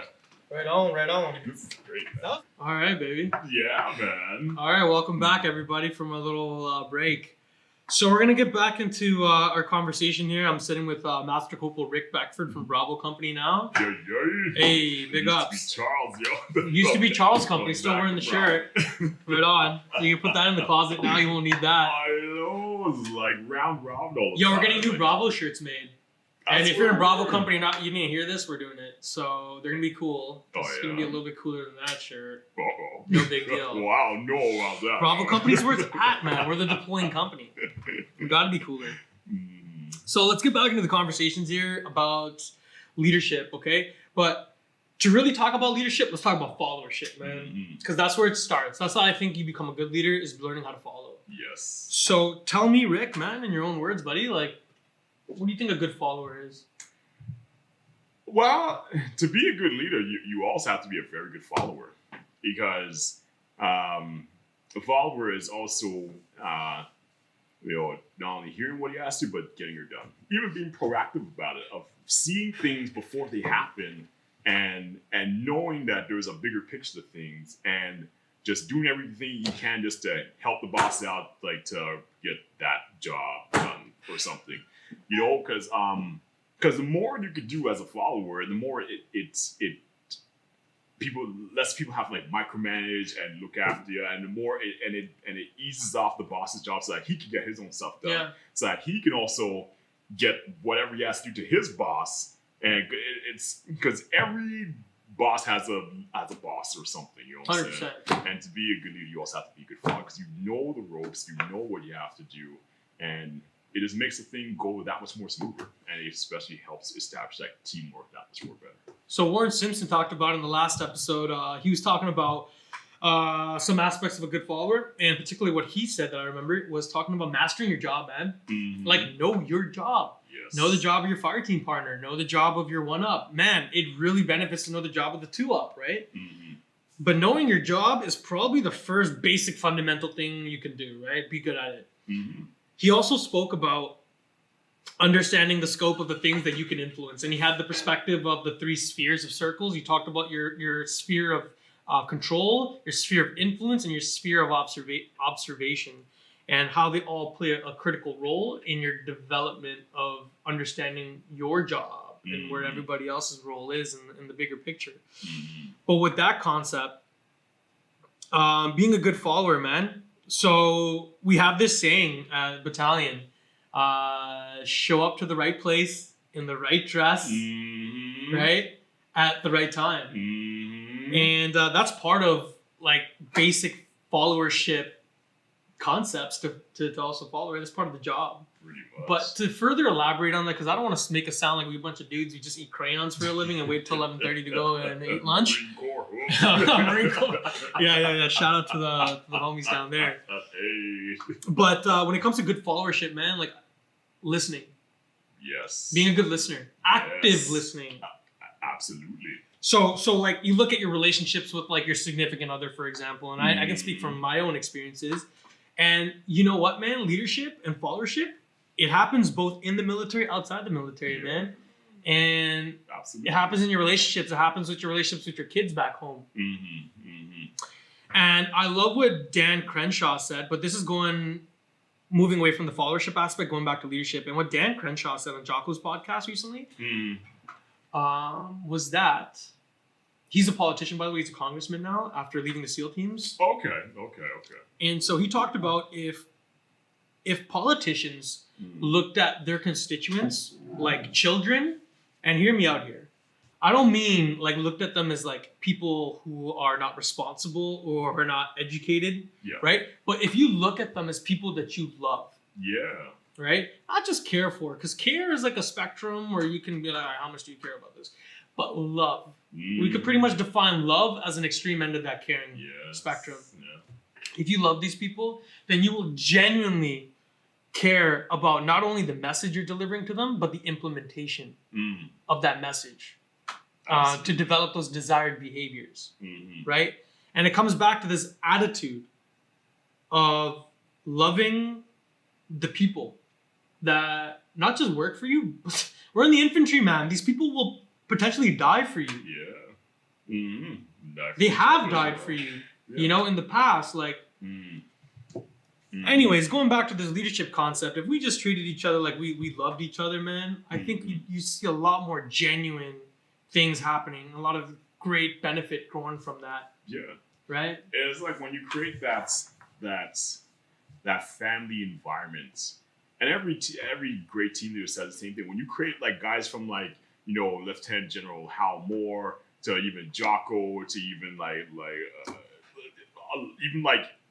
even Mad Dog Mattis, for crying out loud. So when you have that, you create that family atmosphere in any team environment, you have good leaders, you have good followers, and people will want to work together. And especially when you treat each other like normal human beings, talk to each other like normal human beings, show that mutual respect for each other. Things can definitely get done, and it's like that oil in that engine makes the gears roll that much more smoother because not only trust is built, but relationships are built, and trust is a huge part of those relationships, especially in this job. But on the flip side, when you get that one boss that comes in and he's willing to work with his guys, he talks to his guys like normal people. Is able to take advice from his NCO. I mean, no plan is ever perfect, but the ability is just when you do that active listening and that humbleness to say, okay, maybe I'm wrong. Maybe there might be a better way. Because sometimes when we're seeing, or maybe he's seeing one thing from one angle, he may not see everything from all different angles, but maybe somebody else might see a flaw in that plan from a different angle and bring that flaw up, say, hey, I don't think that plan is going to work, sir, because of this and that factor. It's like, oh, okay, you know what? Let's tweak it a little bit. Let's work together. Let's change that plan. And then they work together, they jive together. That builds trust. That builds that relationship. Then you go forward together, and that plan succeeds. And that adds credits to that relationship. You're like, okay, I could trust this guy. And then say, I could trust this guy. Then you're jiving together. You're working together. You know what I'm saying? And then folks will want to work. You create that family environment where you're communicating and also you're listening as well too. Not just listen to respond, but listen to actually listen what's going on. And listen to understand from that perspective. And then you could work together to change stuff and get up that better working relationship, if that kind of makes sense. And being a good follower, man, keeping the active listening always on. Don't just turn it off, man. Right? Then it comes back to not just applying the skills, but having a good attitude. Right? Having the good attitude behind it, because it doesn't matter what your job necessarily specifically is, whether you're just a no-hook machine gunner or rifleman, or whether you're some sort of senior NCO or commissioned officer, right? At the end of the day, these attributes, they apply to all of us. But some positions, some jobs, they highlight more value towards those attributes, and they have more of an impact. Right? On the collective. But I'm glad we're talking about this, because you know what, man? It's a slippery slope. To be a good leader, you have to maintain that. You don't just become a good leader, man, because someone gave you a gold star and maybe a coin one day if you're doing a good job, you know, on an exercise or whatever. Yeah. And like you're just that good dude for the rest of your life. No, man. No, that's not how it works. And I've seen a lot of people who put themselves on the pedestal. The concept of the pedestal, I think I want to talk about that. But putting yourself on a pedestal, man, because then you don't realize if you fell off the wagon. You know what I mean? You don't realize that you fell off the horse. You're no longer like, you're no longer that person that got that compliment initially. You come along with, and you got to keep yourself grounded. You have to have your own checks and balances. Even though the institution that we work for tries to have those checks and balances. That's what we do after action reviews, after we do big tactical level training, right? Small or big. We do after action reviews. It's supposed to be objective. We're supposed to take in 3 perspectives at the very least here. The perspective of yours, the perspective of the enemy, and the perspective of everybody else that was there part of the training, you know? And you're supposed to have thick skin to hear, hopefully, objective statements in those after action reviews. And those are the best examples of developing subordinates, developing leadership through meaningful discussions. Yes. And if you gloss over those after action reviews, I feel like you're doing yourself a disservice. You're doing your soldiers a disservice. No matter what level you are in leadership, right? It's important to talk about what went well and what didn't go well, and why things didn't go well. The why, right? Constructive criticism. You know what I mean? Like, you get a good point, follow your bad points, and reaffirm by your good points. Because you won't get better if you just like, high fives and chocolate cakes. But you got to also address the stuff that didn't work well. Yeah. But like points of that you could improve for the next time. And then you drill it over and over and over again. To like, and that's probably the reason why. Not probably. That's definitely the reason why these SF teams are so good. It's not that because of the fancy gear and the fancy stuff they got on their weapons and the whatever dual or quad knobs that they have. It's because like they're brilliant in the basics and they just do it over and over and over and over and over and over again to the point where they're sick of it, and then they do it over 100,000 times again until it's so ingrained in their muscle memory they don't even have to think about it. They just react. And whether you're in that kind of profession or that branch of service, or you're in our branch of service, critical thinking, having a strong mindset, being a good communicator, right? All these aspects, these attributes that carry over to other branches of service, air, army, navy, special forces, whatever it be, they still apply here, man. You know? Come on now. Oh, bro, you're preaching to me. Am I preaching, buddy? I don't want to do too much of that. No, it's good because this is the things that need to be said because, like, oh my goodness. I just had a train of thought. I totally just had a massive brain fart just now. But it's all good. You know, it's and using what works. And especially like when you go through like an after action report, you have those points to improve. You use those points of what works and you just toss out the stuff that does not work. So like, cause warfare is always evolving, and as well that we to also keep up with this ever-changing style of warfare and whatnot, we also have to not only be brilliant in the base, but also evolve our the way we do things in order to keep up, so we can outthink the enemy. Because the enemy's not dumb, you know.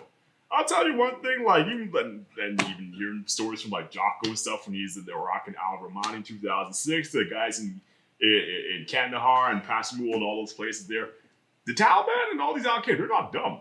These guys think. Even though they don't have the same capabilities we do, they think. And they find ways to... That's how they compensate being outgunned.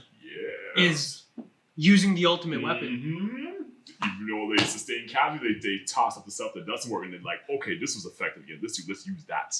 You know what I mean? And it's so important to learn off the experience. And that's where like the whole being a good follower and also that active listening comes in, because when you take these points and you listen and then you say, okay, let's actually use the stuff that can work for us the next time we get the advantage of. You can get the advantage over the enemy for sure. But it's sad to see when cats don't want to listen, and then that's where the leadership part comes in. Good leaders versus bad leaders. People are like, it's my way or the highway, or guys like, okay, let me listen to my NCOs actually come up with a better plan and we can actually solve this for next time in that family environment, creating that trust, that relationship. And that's definitely, it's always stuff that we can always improve and stuff like that. But that'll be the deciding factor at the end of the day. How much can we evolve with the times as well and adapt to the situation? Because that's our motto too. You have to overcome and adapt.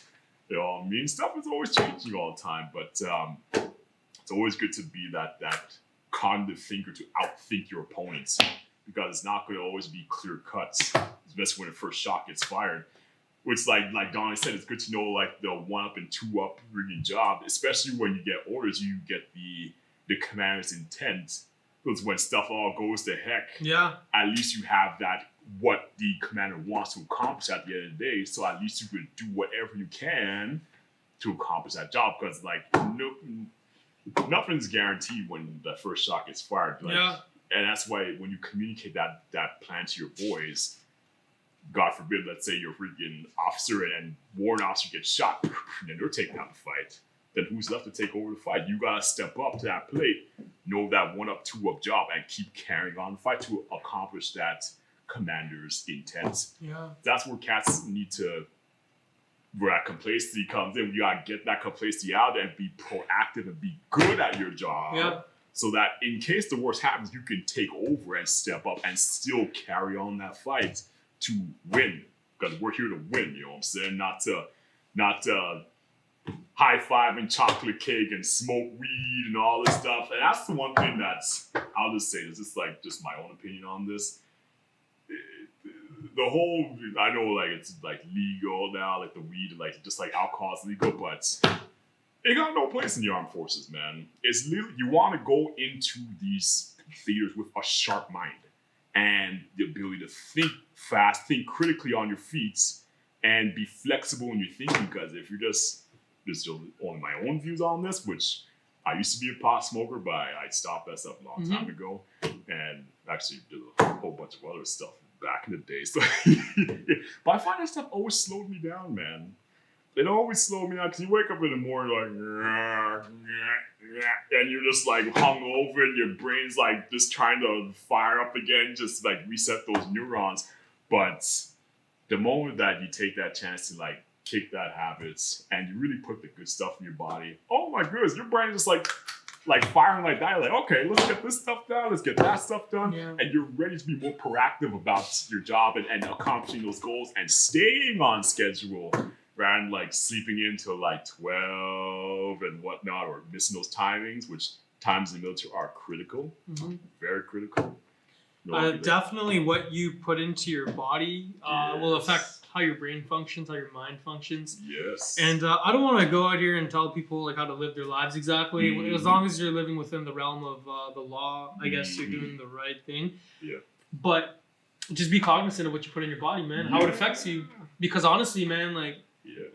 And one thing that folks gotta remember, like, this job isn't just about you. It's about your team. Yeah. This job is entirely about your team. Yeah. Because you win as a team and you get defeated as a team. Yeah. It's not just me, myself, and I. You gotta be able, and that's where that relation, that trust comes in. You gotta be able to count on each other, that not only are you pulling your weight, but the other cat's pulling his weight too, to accomplish that greater means of things, accomplishing that mission. And if we can't pull our weight, then it's just doomed to fail. So I always say, just be the best you could be. Strive to be the best you could be. To be a good leader, be a good follower. You know what I mean? And listen. Be fit, be safe, be fun. Body break. Hey. Hal Johnson, Joanne McLeod. Sorry, disclaimer. Nobody I'm trying to advertise anything, but there's a method behind the madness, man. Sure. My goodness. So Rick, let's bring this conversation towards self-improvement. Yes. Okay, I think this is a big aspect that affects our development as people and soldiers. Yes. So, how do you even start this topic, self-improvement? Let's talk about you. What when I say self-improvement, what comes to mind? Striving to be better. Let the old saying, be better. Compete against yourself. Set a goal. Join peers, make a damn schedule. You should always be striving to be better than the person you were yesterday. And I know sometimes, like, you know, life gets in the way. There's always stuff you want to have fun, but you should always be striving to learn something new. Even reading a book, learn a language, go over like the material in your job and stuff. Be better, because it's the habit. It's not so much just like it's the habits that we set now that form our character and our personality for days down the road. Yeah. You set good habits now, you set good habits for it, and it forms you to a better character. Yeah. And when stuff hits the fan, you don't, it's like that old expression, you don't step up to the plate, you resort to your lowest level of training. Especially when like the adrenaline's flowing and you're in the black, which is why like I'd even say like even the special force teams train so much. Or just repeat the same thing over and over and over again, because when stuff hits the fan, like your is going, muscle memory just takes over, and you're just like flowing through like an urban area, like water, like you're pouring water through a maze and it's going, like clearing stuff. You don't even see the kill houses that we do here. Like, how long does it take us to even clear one little kill house in a drill house? Because we unfortunately don't really get a chance to do soccer. We're always doing other kinds of training or taskings that pull the guys with experiences out of the battalion to get posted out somewhere else, and we lose that experience. But you could really see the difference between not enough training and a heck of a lot of training. Yeah. And we gotta find a balance to some degree, right? Exactly. There's like we were talking about it last week with Donnie. Like, there's so much involved in the infantry. There is so much, man, and you can break it down and just like let the mech side deal with the mech side, and let the light side deal with all the airborne, air assault, and mountain operations and stuff. But man, fundamentally speaking, we're talking about tactical drills, right? Implementations of these drills. We're talking about weapon systems. We're talking about critical thinking, analytical thinking, preparing and planning, detailed planning orders of operations, man. And you see those aide de memoirs, man. They're huge. There's so much much analysis that goes into planning. Everything from environment to the enemy to our own capabilities to considerations of the enemy's most likely courses of action and why. And then coming up with all these possibilities and plans. And anyways, you could talk all day about those considerations. But coming back to the infantry, like, there's so much involved in the job. Oh, yeah. And we gotta, I guess, like, the unit tries to see what's important for that year, and we try to balance it up what is most relevant towards that year's worth of training. It comes back to intent, right? What's our intent? Well, what's the intent of the mission, man? Because once things get a little crazy and the mission basically is no longer the same mission that we initially prepared for, then we're going off the intent. Right. I even like think like out the box thinking as well too. I remember like maybe 2 years ago that I took some of my guys up in the classroom and just wanted to show them like, walk them through a bit of history from like World War II all the way down to like Afghanistan. Although we didn't get to accomplish all that stuff, we made it maybe up to the Vietnam War, showing like documentaries, and you see the combat footage of like when the Americans were there in Vietnam, but even like in World War II. And you see like even the evolution of like the basic stuff like cannon concealment, weapon handling drills, all that stuff. And it's just when, let's say we want to explain a class on like camouflage and concealment, I remember showing my guys one little scene of when the North Vietnamese army and like the Viet Cong were hiding in the field, and all of a sudden, because you know how they use a lot of bush to cover up themselves and whatnot. And all of a sudden, when the commander gave them the order to move, you see like a whole company just like rise up and start walking. But like before that cutscene, all you just saw was just bush, field, jungle. Nobody came and pick out a soldier or whatnot. And then you see like the mines going, oh wow! And I brought the video. I'm like, boys, now you see why cannon concealment is important. Because like, if you are an OP, would you be able to point them out? Would you be able to see a difference? And it's when you. That's during good conditions. That's during daylight conditions. That's not you fighting an enemy at night in the jungle. Yes. Yeah. It's true. And that's why we gotta really push And it's even like just even walking guys through history and stuff, showing guys why people did a certain thing to do, and then they get an understanding of why we do things we do now, and that they did take those things that they learned and adapt to their own training and try to look for even more better self-improvements as well. How can I better see myself?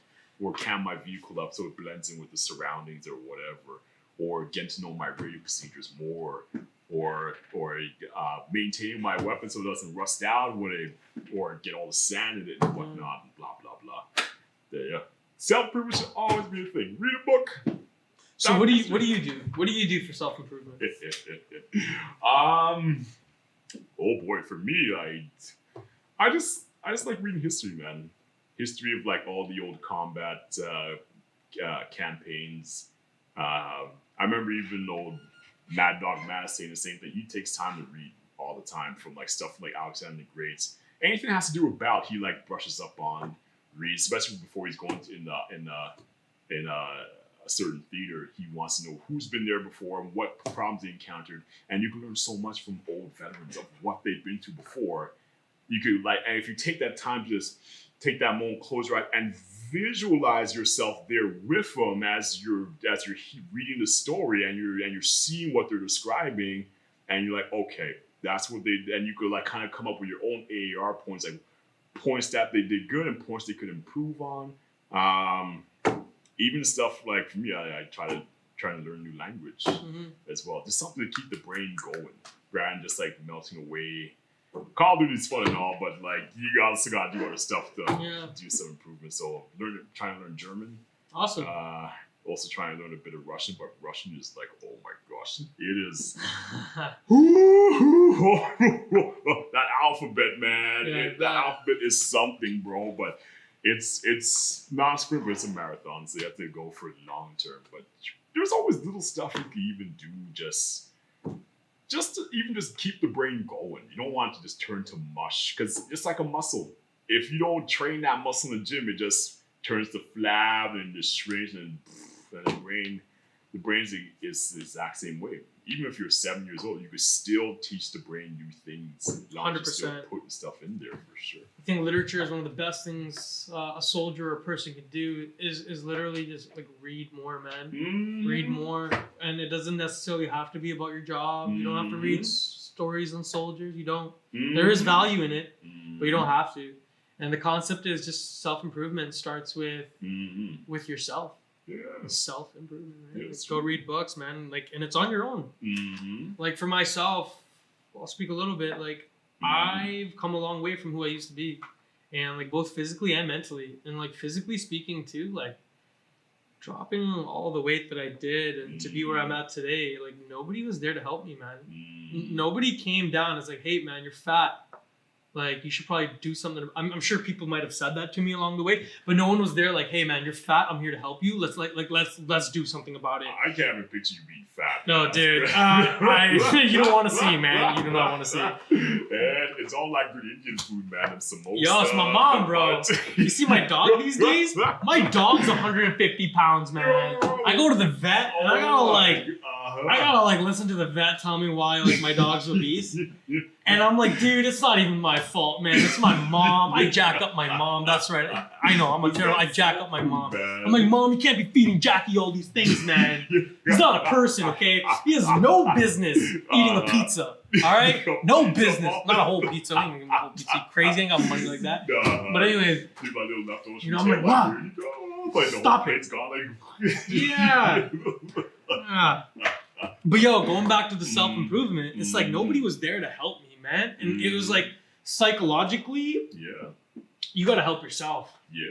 Like if you're ever in a messed up situation where you feel like you can't change your situation or whatever, like let's not go that far. But if you're in a situation where you want to change, just know that it's on you, brother. It's on you, man. Yeah. And you're the only one that's gonna get you out of that rut. Yes. You're the only one that's gonna pick yourself up when you have a psychological broken leg or broken legs. Yeah. Okay? You're psychologically, your legs are broken and you're stuck where you are, man. And you have to be determined to crawl your ass out of that situation and get to better ground. And stay consistent. Stay consistent. I mean? The days that you want to do it and even the days you don't. If you stay consistent, that can be the X factor, that game changer, that consistency. Say, no, I am gonna keep going. I am gonna keep improve. I am not gonna go back to the way I used to be. At looking down, you're like doing like Iron Warrior and stuff like that. Like, bro, that ain't no easy feat by any means, man. Like 50-kilometer race, like, and you're still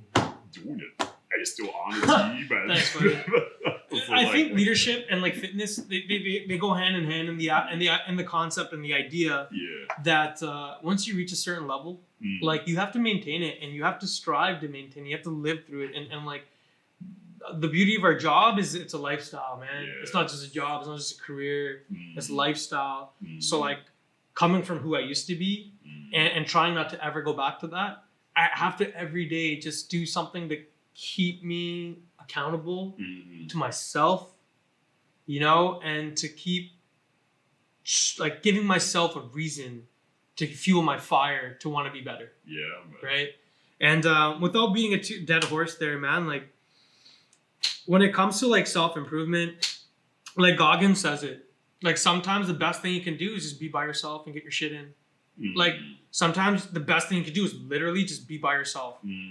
Because maybe the people you're hanging out with aren't rock stars.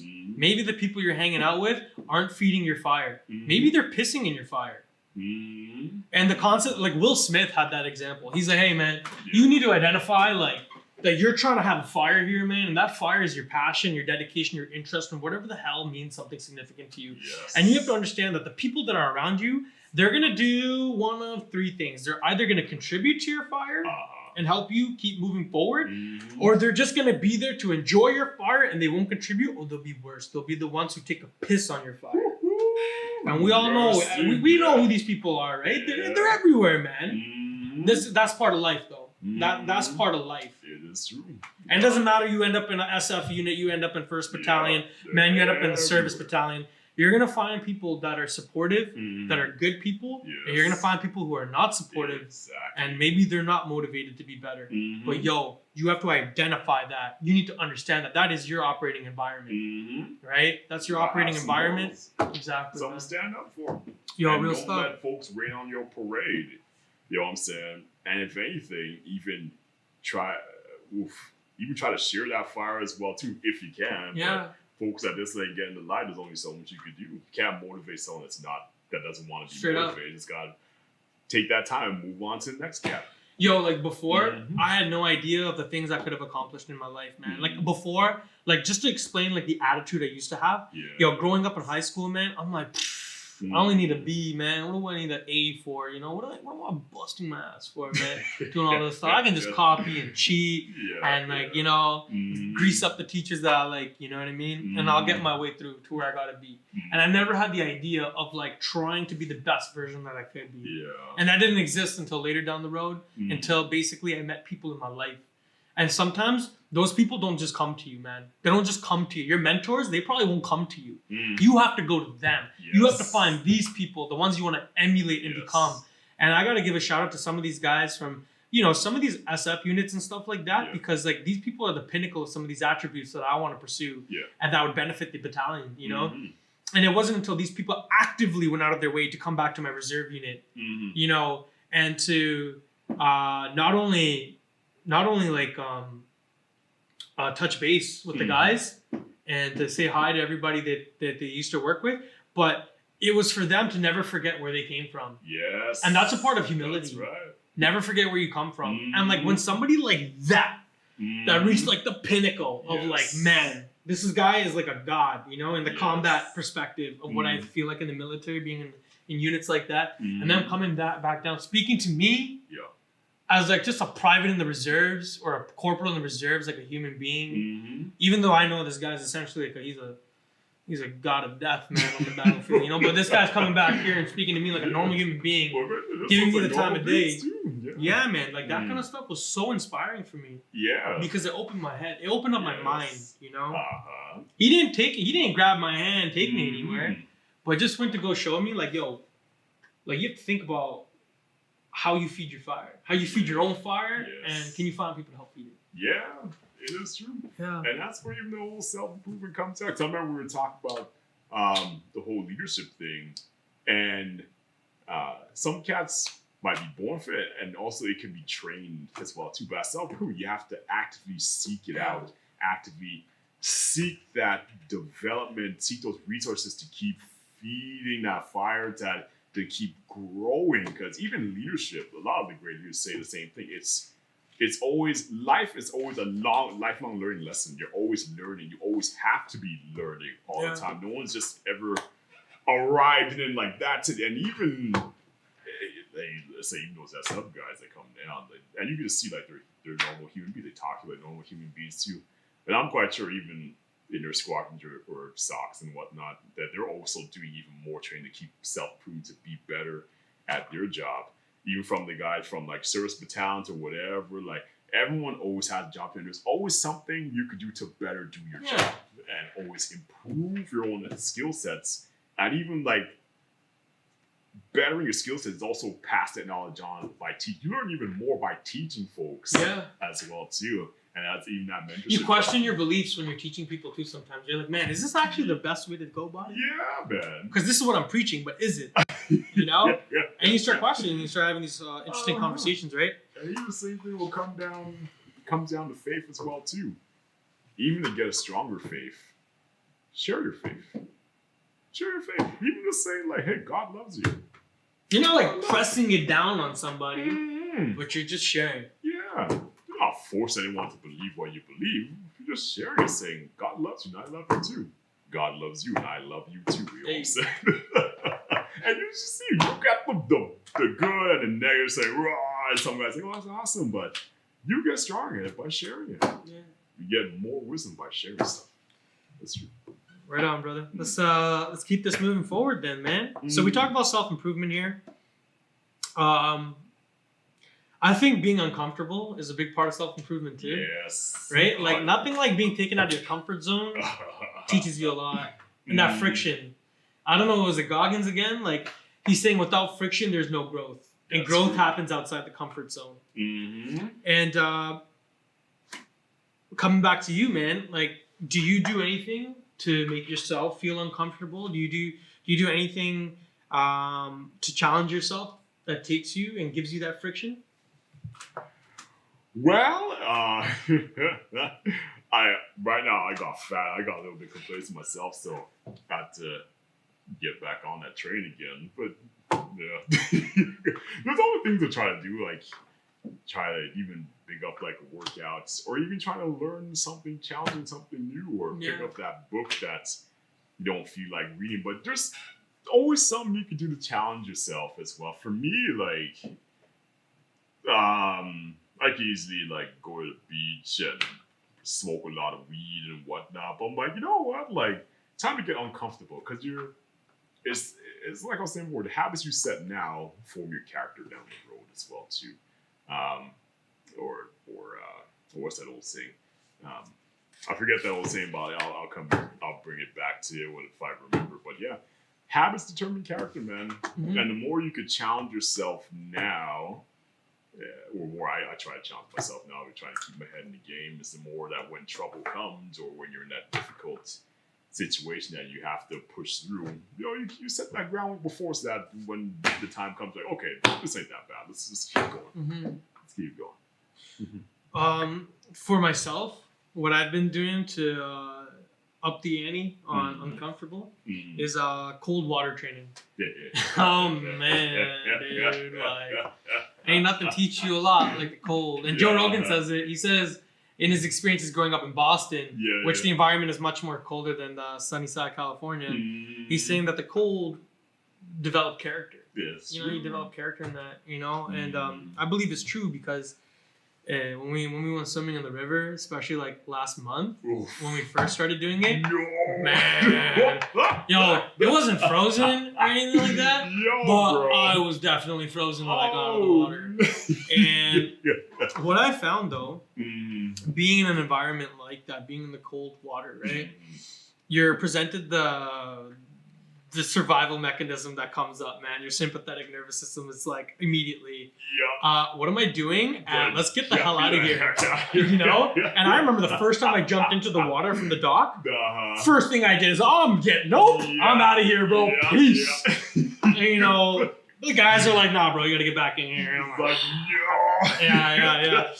yeah. I crawl back into the water, and you have these conversations with yourself that are important. And what I mean by this conversation is the conversation of you saying, how important is this thing to me? Because I don't want to be here right now. But when you tell yourself, like, yes, this is important, this is valuable, there is value in this, that what I'm doing, and then you have that faith and believing in it, because this comes down to trusting in yourself, but ultimately trusting in the mission. Yes. And like, I have a mission that brings me towards, being in a cold river in May. And anyways, so having these conversations with yourself about quitting, they're very important. And you have that when you leave the comfort zone. So if anybody's listening, do your best, man, to experiment with that. You don't have to do it all the time, every day.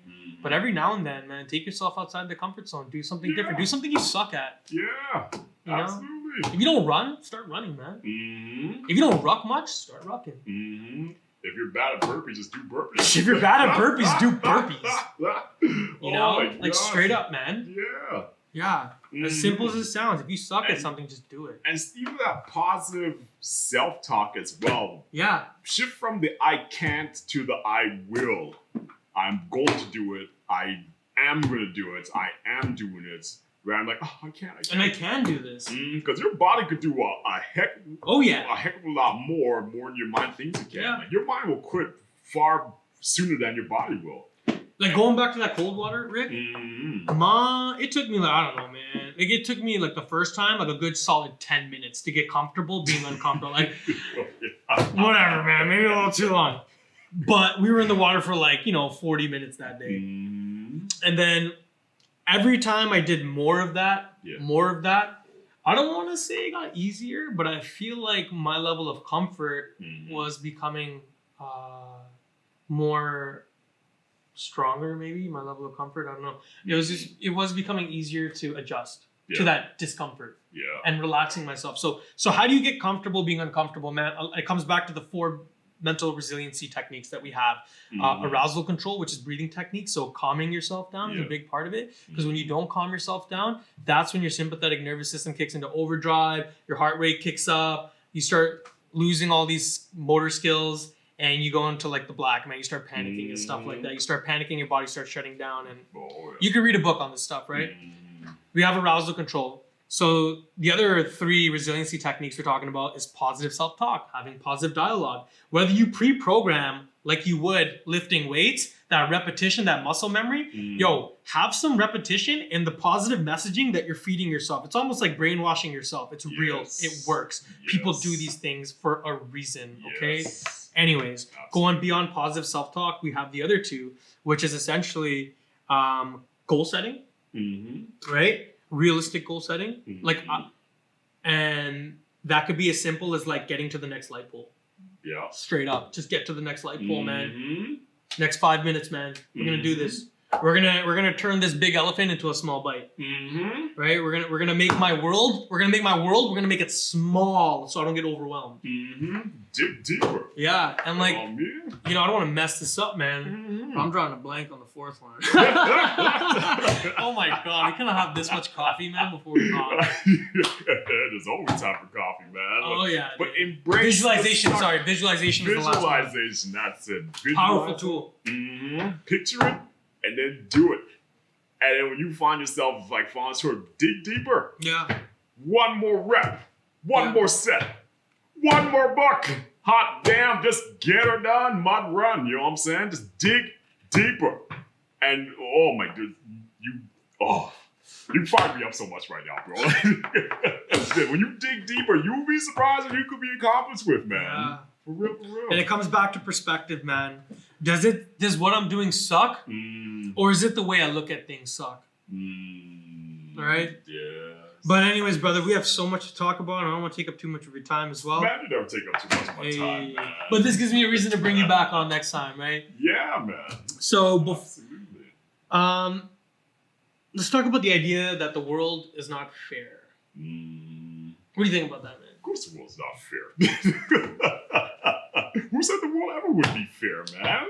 You can't just assume the world's gonna be fair. Of course it's gonna throw you some punches and it's gonna like knock you out and knock you down. But the question is, are you going to get up and keep going?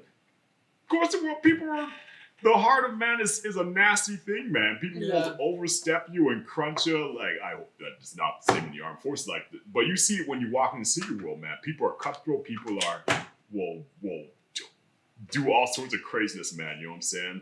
But it's when life, that old expression, when life gives you lemons, make lemonade. Hot damn, open up a lemonade stand. Like, yeah, you want to give me some lemons? I'm going to make you some lemon. You want sugar-free? You want decaf? You want extra strong lemon? Just keep making them lemonade, baby. Yeah, baby. You know what I mean? Just, because, like, maybe I'm just ranting. I'll try to calm her down a little bit. But it shows that how much can you adapt to a changing world? The world's always changing. It's not always going to be fair, but you can overadapt and you could accomplish. But when cats feel that they're entitled to something, not doing themselves any favors, man. You're not, man. They're not at all. This failure and the unexpected are great life lessons, man. Great life lesson, not only about yourself, but also about, how much can you learn from the situation and still keep that positive mindset to make a difference, to change, to keep going, to accomplish your goal. And that's where having that vision of where you want to go is so important. Yeah. Visualization. If you don't visualize, you don't picture it, then you're just going to be a ship without a port to sail to. You're just drifting in the Pacific with nowhere to go. Honestly, through my training, I could spend the entire day talking about visualization. Yes. But I just want to capture the power in like programming the concept of what your goal is into your mind. And that could be like you imagining yourself on graduation day. That could be you imagining yourself being at the top of the hill, or just getting past that finish line and you getting the medal around your neck, or whatever it is, man, that concept. Yeah. But like really try to incorporate as many senses as you can into the aspect of visualizing. It's so important to the point where you could even use meditation as a way of brain, like, programming into your brain. And I'm a huge advocate for meditation. And if you don't meditate and you really want to be someone successful in your life and you feel like you want to be better and you don't meditate, man. Yeah. And I promise you right now, I'll tell you right now, 5 minutes of that, you'll feel a difference. Yeah, 5 minutes. It's true. You want to meditate in your first battalion, you come talk to me. I'll show you some shit. Yeah. Anyways, so let's keep going. Yo, let's talk about symbolism and identity, all right? This is a big deal to me because I've taught courses, right? And like, we're in the Army, and like, we don't have a lot of things to make us look different from the other jobs other than our cap badge. Yeah. Right? Most of the times that and my rank and where it says RCR is the only thing people are going to know that I'm RCR. Yeah. But what happens when you're not wearing the hat and people can't see your rank? So now we all look the same, right? Now we talk about symbolism and the aspect of having tangible items like a flag, unit identifier, to advocate and to represent who we are. But how do you maintain symbolism when you don't have these tangible items? I think it comes back to attitude and how demeanor and how you carry yourself. Yeah. Like when I preach demeanor to my guys, I'm like, look, dude, you got to be proud of that uniform. You got to love it. You got to hold yourself up to a higher standard. Why? Because you're part of the fighting wing of the military. The infantry, like fundamentally, we were the first, I guess, job ever created. Maybe the scribe was or something for like the king. I don't know. But the infantry fighting soldier was essentially the primary job of the military. Yes. And everything else just was created to support the infantry. And anyways, how this all ties in. And I'm like, look, brother, like you're joining a corps or you're joining an organization where we all wear the same uniform. And don't bank on everybody seeing the fancy hat that you're wearing in your rank. Right? Now, if you're in cities, how do they know you're infantry? It's how you walk. You walk with confidence. Yes. All right? You got to walk with confidence because you have to believe in yourself. You have to believe in the training. You have to believe in the values and the ethos of the infantry. Because I don't want to say we're better than everybody else, but we're better than everybody else. Hell yeah, infantry leads the way, baby. No big deal. But anyways, we have to believe that. As ignorant and as arrogant as it sounds, you have to believe you're the best. That's what you want to be, right? And Dan Crenshaw says in the Navy SEAL ethos, when they're trying to develop them, he's like, man, don't just try to do the ethos, become the ethos, man. Live by it, yo. Like every day, man. You know? Have that higher standard of carrying yourself. Take pride in your work. Yeah. Take pride in your uniform. Take pride in yourself. If you don't have pride in yourself, everything just goes and falls by the wayside. Again, perspective. Yo, you remember that show Spartacus? Yeah, I remember that. Yo, in that show Spartacus, I don't know what season it was, but like the main gladiator trainer. Yeah. I want to call it the Del Torre. I'm pretty sure that's the not big even the right black name. bald guy there, like Yeah. And yeah. so like Yeah. when they had like the first episode, they brought like all these new dudes, these new gladiators in, Yeah. and this is like the training grounds that they're at. Okay. I think one of the first questions he asked these dudes, they're all new guys, FNGs, and he's just like, "What are you standing on right now?" And the dude like looks around, and looks at his feet, and he's just like, "Dirt." And boom, catch a whack, right? And he's asked the next guy. And then I think, if I remember correctly, he asked the gladiator, like, "What are you standing on?" Yeah. And he's basically like, "I'm standing on the proving ground of warriors." You know? And he saw beyond the superficial idea of what he was perceiving and understood the full value of what it was. Right? You don't want to see things for what you see them as. Like, take it for what it is. Yes. Right? And it's the same concept. Like, our uniform and, like, what we do for a living. You have to believe in it to that point where you can see beyond the superficial aspects. That you have a bigger part to play. Yeah. And you're part of a greater cog of that machine that's rolling. Like, Yeah. you have a job. Like, not just a job, but a part to play in this big juggernaut of a machine. I mean, like, you look at like a football team, for example. NFL, whatever your favorite NFL is, team, I don't know, for the Cowboys. For me, I always like the Philly Eagles and stuff. But you know, you got your linebackers, you got your quarterback, you got your wide receivers, you got your running backs, and ray of everyone you cast on the bench. And everyone has a different job, but you're all working in unison to get that ball across that touchdown line. Then the whole team celebrates, yeah! Like, the blockers there, they'll block the catch them, like, against, like, we're to intercept that quarterback trying to find this guy to, like, throw that ball to his wide receiver or pass that running back, and even the guys, like, trying to make a pass for him to get through. You know what I'm saying? Everyone has a job to play, but it's part of that greater whole of accomplishing that go win the game. Yeah. Same thing when we're advancing to contact. From like all these different platoons and to like armor to like the Air Force flying, giving us cover overhead, and what if we that's a whole other issue right there. So even like the Navy, the supply guys getting stuff we need, like we're all part of that greater team to really to win, to really just take the hate to the enemy and just destroy, win the fight, and then the piece stuff just starts. Yeah. After that. What do you think about the saying of being a good human? Be a good human, man. Don't be a dick. Crying out loud. And that goes both up and down the chain of command. You know, I mean, don't be a dick. Even the cast that may not understand the task is like, just whatever, man. Just play the game. Get her done. But, because complaining doesn't really solve anything. If you complain without proposing a solution, it's just whining.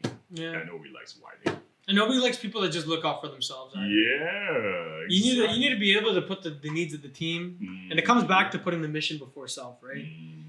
And being a good human being isn't just about not just looking out for yourself. It's about helping each other out, maintaining a positive attitude. Yes. Right.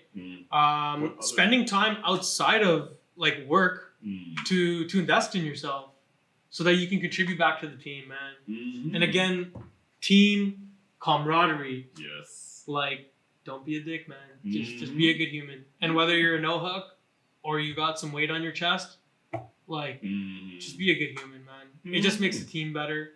It makes us all want to be here, right? It makes us feel valued. I love that golden rule. Like, love the Lord your God with all your heart, mind, soul, strength, and love your neighbors yourself. Yeah. Put others before yourself. Because it ain't always about you. Put other people for yourself and then do the same thing. Yeah. And being a good human is being your brother's keeper. Looking out for, even if it inconveniences you, you would be surprised how one little thing, one little gesture can just be a game changer in someone's life. And they remember that. Mm-hmm. They carry that with them throughout their lives. Like, I remember when that guy just did that when I wasn't having such a good day. Don't make inconvenience you or whatever. Be a good human. Help folks out. Do the best you can do. Inspire. Motivate. Inspire. If you're accomplishing, bring your team with you. You know, develop yourself as well, and pass that stuff on. You know I think you do a great job as a junior leader and doing that. Because you're my peer, Rick, and like honestly, before I even got to the battalion, I knew who you were. Like I was teaching in Meaford, and I was working with like, you know, Ryan Daniels and like Nick and Wams, right? And like all these guys, and man, like the dude that they said like, hey, when you get to one RCR, man, you got to meet Rick Beckford. And I'm like, who's this guy? But like this big black guy, like a heart of gold, man. Like he's an awesome dude. He's just like another version of you. And I'm like, whoa, he's just as messed up as I am. Like I don't know if we can handle that much. But honestly, there ain't nothing special about me, man. It's always just all these guys that just so many guys in town that work so hard. And the best thing that I always see is that all these guys that even coming on in, people have such awesome potential to be something great, to be something awesome. Everybody and does. It's just it pains me when I see it going to waste. So I'm like, man, harness that power, grow, like try to. It's what we gotta like mentor these young minds. Like I'm not doing this for myself. I'm trying to want these guys to get to where they're going. Ain't nothing special about me, but I know that we're a big giant team and we win as a team and we lose as a team. But we're here to win as a team and accomplish as a team and be that big green family together, you know what I'm saying? Yeah, 100%. And I think guys in the battalion, no matter if they're in Bravo or Charles, they can always look at Rick Beckford and be like, yo, that's the guy I can come to when I got problems, when I got a struggle, when I just want someone to help me out and without belittling me or making me feel like an idiot. Or without like highlighting his past achievements. You know what I mean? But the door's always open, man. Yeah, brother. And like I'm sure nobody's gonna have especially after listening to this, I don't think anybody will have a difficult time trying to feel comfortable reaching out to you. That being said though, Rick, I want to like basically end off the podcast with one final topic, and that's about aspirations. And do you have any particular aspirations within or outside the military at this point in your life? That is a good question. Well, just aspire to be better. I don't know where that road may take me, but I've done a number of things in my life that I've been able to check off the list and whatnot, but there's always something new to aspire to. It's and now it's, I don't know, it's trying to be a good leader. I still got so much to learn still, man. There's still, and it's always like a lifelong process. You're always learning something new every day.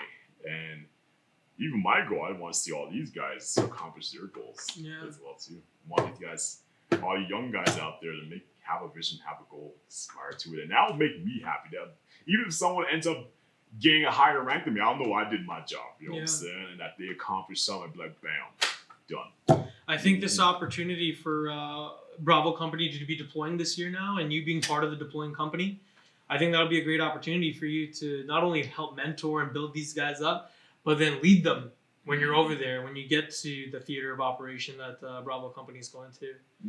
And I hope, man, like you learn some good stuff out there and you keep just being you, man. I can't wait to work with you, Bravo, man. It'll be awesome.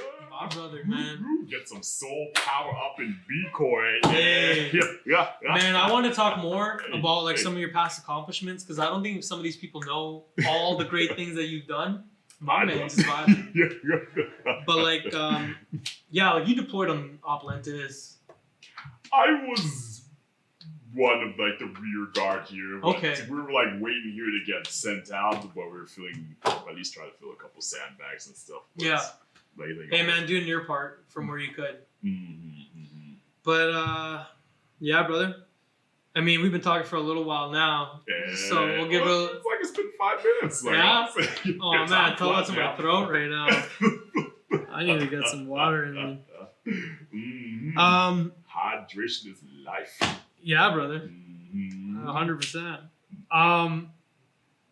So that's all I got, folks, for questions and stuff like that. I mean, I got more questions, but Hey, Rick, I want an excuse to bring you back on and hopefully have some good conversations about this. Yeah, man. I just want to say thank you. A big shout out to you and also Connor as well, too, that you guys are doing such a great job with these podcasts, man. I'm just honored just that you guys included me even to help you out and stuff like that, man. It's always a pleasure, man. Yeah, we're just volunteering our time, man. We don't get paid for this, right? So it's like guys like you who take your own time out of your day and the NCOs and the officers who support this project. Because there's a lot of room to grow. And I think our heart's in the right place for this project. So I just hope we can keep building on it. We can keep pushing out the message about all the fantastic people in 1st Battalion and in the RCR in general. You know, I want to highlight these amazing veterans that serve, that continue to serve and continue to like mentor and develop the fighting forces of the Army, of the Canadian Army. Okay? And like, no matter what the narrative is at the highest levels of the Army, at the battalion level, we're preparing to fight in combat, in war. That's right. We are preparing to fight and we're preparing to win when that time comes. And we need every good leader and NCO and officer that we can get. And that includes every good NCM we can get. And it's a team, man. It's true.